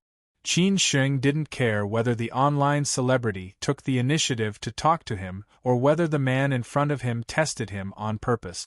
However, he thought that the man in front of him wouldn't use such a dirty trick. At most, it was Chu Keating who took the initiative to make the decision. Now, Qin Shing had to figure out what the man in front of him wanted to do. Qin Shing stood up slowly. He was familiar with this man who was 10 years older than him. Although he had only met him once in Beijing, he had heard a lot of rumors about him from others. With the blessing of the Chen family and fourth master's halo surrounding him, the reputation and status of the eldest son of the Chen family was naturally not low. However, the eldest son of the Chen family was relatively low-key in comparison. Perhaps it was because fourth master was more strict with his children. Moreover, he was already in his 40s and had long passed the frivolous stage of youth. Naturally, he had calmed down. Especially now, the Chen family and the Qin family were involved in this storm. How could they dare to be high-profile? At this time, elder brother Chen shook his head and sighed. Qin Shing, it seems that you already knew that I wanted to see you tonight. Qin Shing took a sip of wine and smiled. Elder brother Chen, it's not difficult to investigate. Although our family has a relationship with the Chu family, I don't have any relationship with Chu Keating. Why should I give him face? If I didn't know that you have been close to him recently, I wouldn't have the time to fool around here. Elder Brother Chun pursed his lips and smiled. I was careless. It seems that the Qin family is quite powerful. Was it really so? At this time, Qin Sheng was already face to face with Chu Keating. He smiled and said, Elder Brother Chun, you don't have to go through so much trouble. If you want to see me, just say the word. I have been rejected by the fourth master twice. Maybe if you tell him, he will definitely see me. My father is my father, and I am me. They are not the same thing, Elder Brother Chun said lightly. Qin Sheng asked thoughtfully, Elder Brother Chun, why do you want to see me? The eldest son of the Chun family was not in a hurry. He just turned around and shouted, serve the wine. Soon, a waitress in a bikini walked up from below the deck with a bottle of red wine that was worth tens of thousands of yuan. At the same time, she brought them goblets and opened them with a smile. At this time, two men who looked like bodyguards came up from below the deck and stood on both sides of the corridor, not far away. Obviously, they were there to stop the others who wanted to come here. Chang Baji also noticed the situation over here. A few bodyguards of the Qin family came over quickly. However, Qin Sheng did not think that there would be any accident. He directly waved his hands and signaled them to continue playing. If anything happened, he would ask them to come over. Chang Baji, Chen Beiwang, and the others tactfully left, but they kept an eye on the situation. The eldest brother of the Chun family took the initiative to pour a glass of wine for Qin Sheng. He gently swirled the red wine glass and smelled the faint fragrance of the red wine. Although it was not a famous winery, it was valuable because it was a good vintage. Every time he went out, he would bring a few bottles with him. Shall we have a drink? The eldest brother of the Chun family passed the glass to Qin Sheng. Qin Sheng took the glass and stared at the eldest son of the Chun family, as if he was thinking about something. Most of the elders of the Chun family said jokingly, "Don't worry, it's not poisonous." "Brother Chen, you are really interesting," Qin Sheng responded.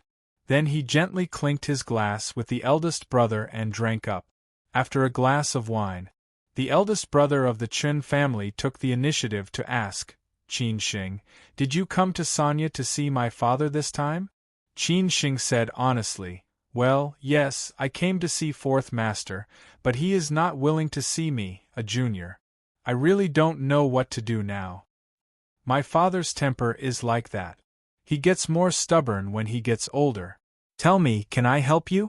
Qin Sheng really did not know whether the eldest brother of the Chun family really did not know or he was pretending not to know. However, he still followed the topic and said, "Brother Chen, what else can I come here for? Our two families are old friends. No one expected that it would come to this today. However, after all, we do not have too many grievances, so this matter should be solved, right? What do you think?" "Just for this matter?" the eldest brother of the Chen family said with a smile. Qin Sheng asked, "Brother Chen, what else do you think it is?" "That's true. It is just a small matter between our two families. Who knew that it would come to this? But the affairs of the elders are the affairs of the elders. Don't affect our relationship," the eldest brother of the Chen family said in a low voice. Although it was polite words, Qin Sheng still had to answer, "Of course." "So this time, are you representing the Qin family or yourself?" the eldest brother of the Chen family asked with concern. Qin Sheng was silent for a moment and said, "The Qin family." Hearing this answer, the eldest brother of the Chen family began to ask seriously, "What do you want to do?" Qin Sheng did not say anything. The eldest brother of the Chen family laughed and said, "Why? You don't trust me? You represent the Qin family and I represent the Chen family. Although I can't do the press release, if I really think it is okay, I will go back and report to the old master." Qin Sheng then continued to say, Brother Chen, we are very clear about the situation of the Chen family now. Fourth Master wants everything to go smoothly. I think it is completely unnecessary. Why do you have to do this? Even if Fourth Master is willing, I don't know if you are willing. The eldest brother of the Chen family said confidently, Qin Xing, you don't have to test me. Even if you do, I will say something. Sometimes people just want to fight for justice. The old master has always been like this in his life. Even if we are not willing, so what? Besides, no matter how miserable it is, I think the younger generation of the Chen family can at least eat well and wear warm clothes, right? Qin Xing did not give in and said directly, not necessarily. If we really fight to the end, the price that the Chen family will pay is definitely higher than that of the Qin family. Then we will really become enemies. The eldest brother of the Chen family snorted and said, Is the Qin family threatening the Chen family? Qin Xing laughed and said, Brother Chen, I said it is completely unnecessary. Why do you have to do this? The eldest brother of the Chen family questioned, Then what on earth does the Qin family want? Qin Xing said slowly, Brother Chen, you must know that Elder Long has died, right? The eldest brother of the Chen family asked tentatively, Did the Qin family do it? Qin Xing said with a smile, You don't have to care about whether it has anything to do with the Qin family or not. Anyway, the Qin family won in this battle and gained enough benefit. Naturally, they also got something that is not good for the Chen family. This is also the reason why I have the confidence to meet Fourth Master this time. After Qin Xing finished his words, the eldest brother of the Chen family looked gloomy and kept silent for a while. Qin Xing continued, Fourth Master just wants to kill my father. It would be better if he can give him a death sentence. But if he really does that, then we can only force Fourth Master to do the same and then hit the Chen family when they are down. Before Qin Xing finished his words, the eldest brother of the Chen family said angrily, Then you try. Let's try. The worst-case scenario for my father is that he dies and the rest of the Qin family is safe. Fourth Master, have you ever thought about the worst-case scenario? Moreover, I have said that this is the worst-case scenario. Now I can come to Sanya because I don't want this to happen. As long as Fourth Master doesn't continue to put pressure on my father, we will not continue to target the Chen family. Let the past go with the wind and our two families can continue to live in peace. At the same time, we will give a certain share of the benefits we get from Master Long. In the future, we can continue to cooperate. This is what I want to say. Qin Xing said everything in one breath. The eldest brother of the Chen family said lightly, Let bygones be bygones? Qin Xing sighed and said, This is the sincerity of the Qin family, because the Chen family has helped us a lot. The eldest brother of the Chen family let out a long sigh and said, I know. I will go back tonight and discuss with the old man. I will certainly persuade him. As for what he will choose, I don't know. Qin Xing said politely, No matter whether it is successful or not, I just want to see Fourth Master, as a junior greeting an elder. The eldest brother of the Chen family saw Qin Xing's sincerity and nodded with a smile. At the same time, he toasted Qin Xing. The two of them had talked about everything, so there was no need to continue to stay on Chu Keating's yacht. When they returned to the Yalong Bay Yacht Club, the eldest brother of the Chen family took a car and left first. The only thing he didn't tell Qin Xing tonight was that he and Chu Keating had put on a show to let Qin Xing know. If Qin Xing didn't know, it would be meaningless. But Qin Xing didn't know, neither did Chu Keating. When Qin Xing left, he looked at Chu Keating and said, Brother Chu, next time you have something to say, just tell me directly. There is no need to go through so much trouble. Although Chu Keating was a little embarrassed, he still said shamelessly, Qin Xing, come to Sanya often in the future. If you don't tell me, I will directly come without an invitation. Qin Xing didn't know what to do with Chu Keating. Chu Keating was a smart man. No wonder he was so successful. That night, The eldest brother of the Chen family went directly to his old father and told him directly that he had met Qin Sheng. He also reported what he had talked about with Qin Sheng. The fourth master didn't blame his son, but fell into deep thought.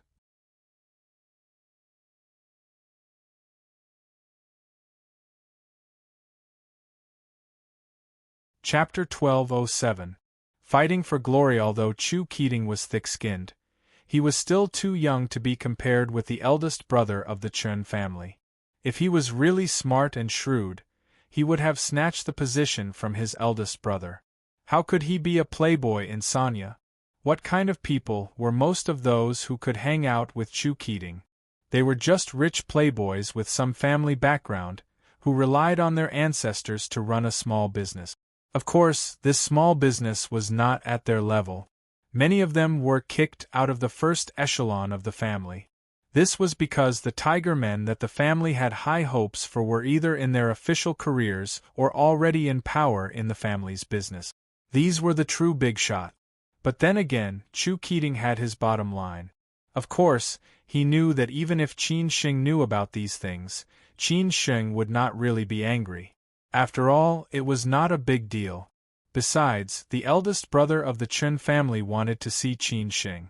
Qin Sheng also wanted to see the eldest brother of the Chen family. After Qin Sheng returned to the villa, he asked Chen Beiwang and Chang Baji to sit in the living room on the second floor to drink with him. He did not drink enough in the first round, and he did not drink much on the second round on the yacht. How could he give up so easily? Chang Baji did not drink, so only Chen Beiwang was left to drink with Qin Sheng. Although Chen Beiwang could hold his liquor well, he had never been addicted to alcohol. This was what he asked of himself, especially when he was working. But tonight Qin Sheng took the initiative to ask, and Chen Beiwang could not refuse. After all, Qin Sheng was the boss. It was not very hot in Sanya at night, and the sea breeze was strong. Sitting in the living room, they could hear the sound of the waves outside.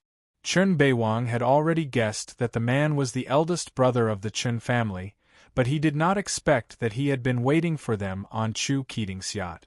No wonder they did not find any clues. Brother Chen, what do you think the father and son of the Chen family will talk about tonight? Will the fourth master meet us tomorrow? Qin Sheng asked casually. Chen Beiwang shook his head. I don't know. If you really want me to guess, I think it will be very difficult for fourth master to see us.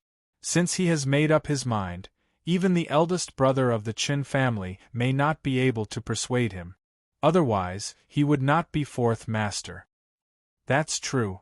I don't have much hope. Qin Sheng chuckled. This was the truth, but he had shown enough sincerity to the Chen family.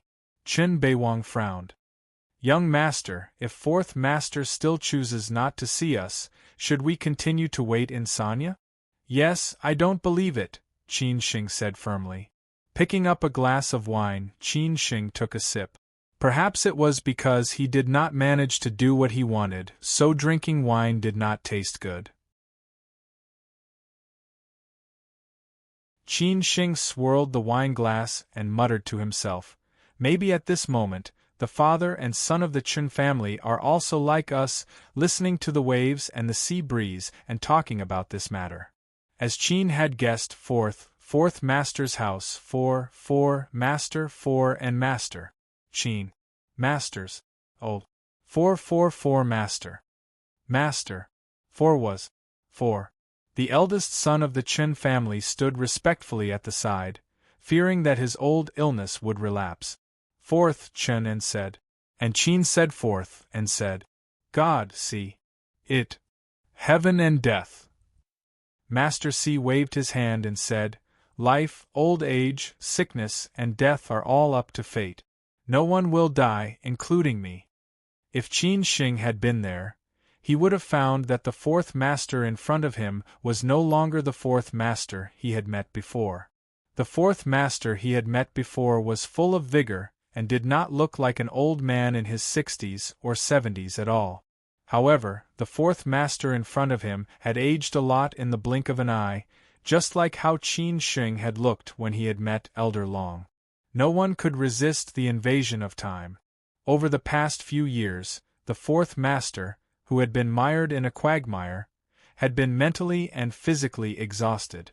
The most direct consequence was that his body had collapsed. The reason why he stayed in Sonya during this period of time was that Sonya's environment was really good for people. On the other hand, Sonya's recuperation environment was much better than other places. Of course, these places were not big cities like Beijing, Shanghai, Guangzhou, and Shenzhen.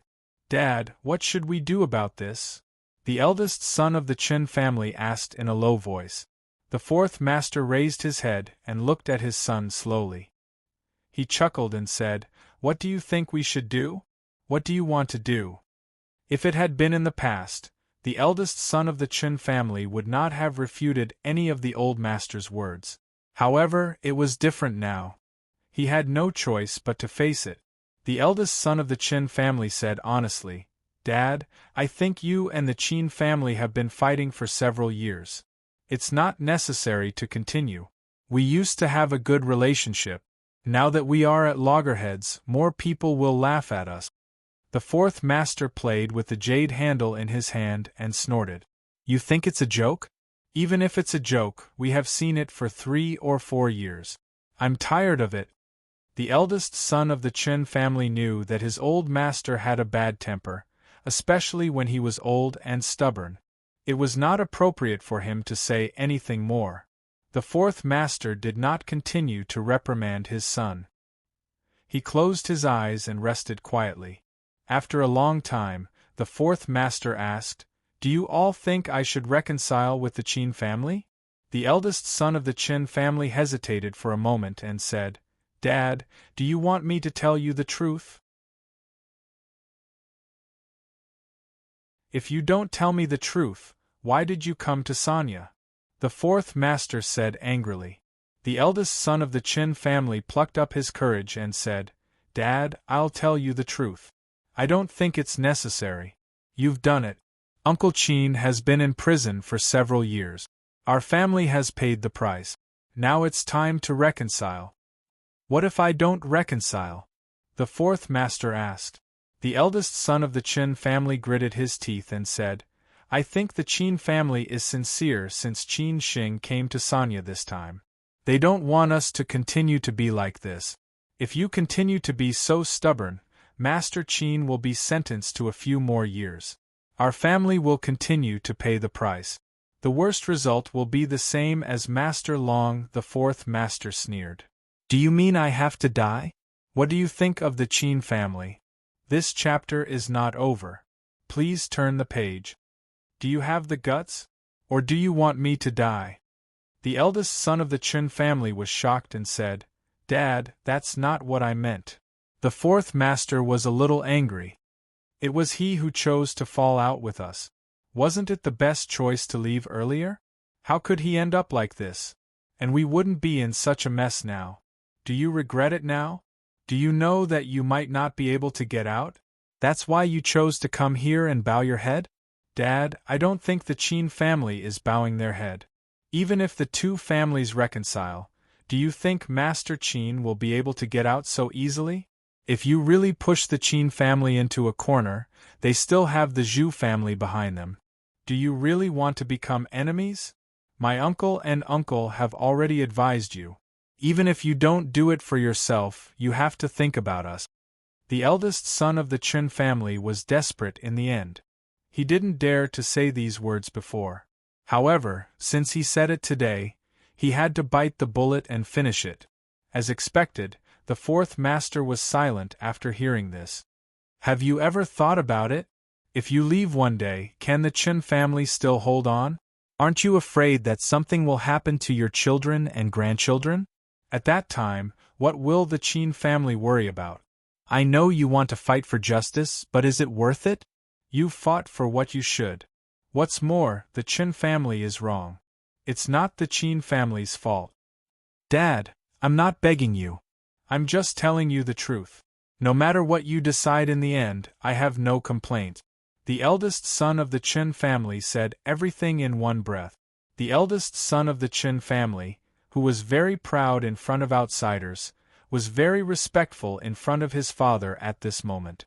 In the past, he never cared about the family affairs, let alone his father's affairs, because he knew his father's temper.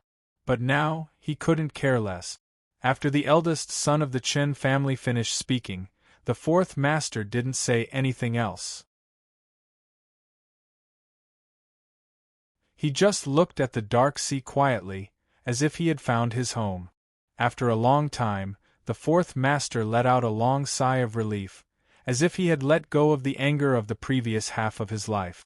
At this moment, the eldest son of the Chen family also felt that his father had aged a lot in an instant. He felt a little distressed and worried. At this time, the fourth master waved his hand and said, "I got it. Leave me alone." The eldest son of the Chen family didn't say anything and left the balcony obediently. The fourth master just looked at the sea and fell asleep in the end, until the nanny came in and pushed him back in a hurry. The next day, Qin Sheng still didn't get any response from the Chen family. However, he didn't believe it. As long as the fourth master didn't want to see him, he would come and wait every day until the fourth master came to see him. When he arrived at the gate of the fourth master's villa, compared with the previous 2 times, the gate of the villa was open this time. The eldest son of the Chen family had been waiting for a long time. When he saw Qin Sheng, he directly shouted, "Come in, my dad is waiting for you." Qin Sheng was stunned for a moment, obviously a little surprised. However, after coming to himself, he walked into the villa slowly. End of this chapter. You're tuning in to the Phoenix Knights YouTube channel. Don't forget to subscribe and join us on this journey to catch the most captivating stories.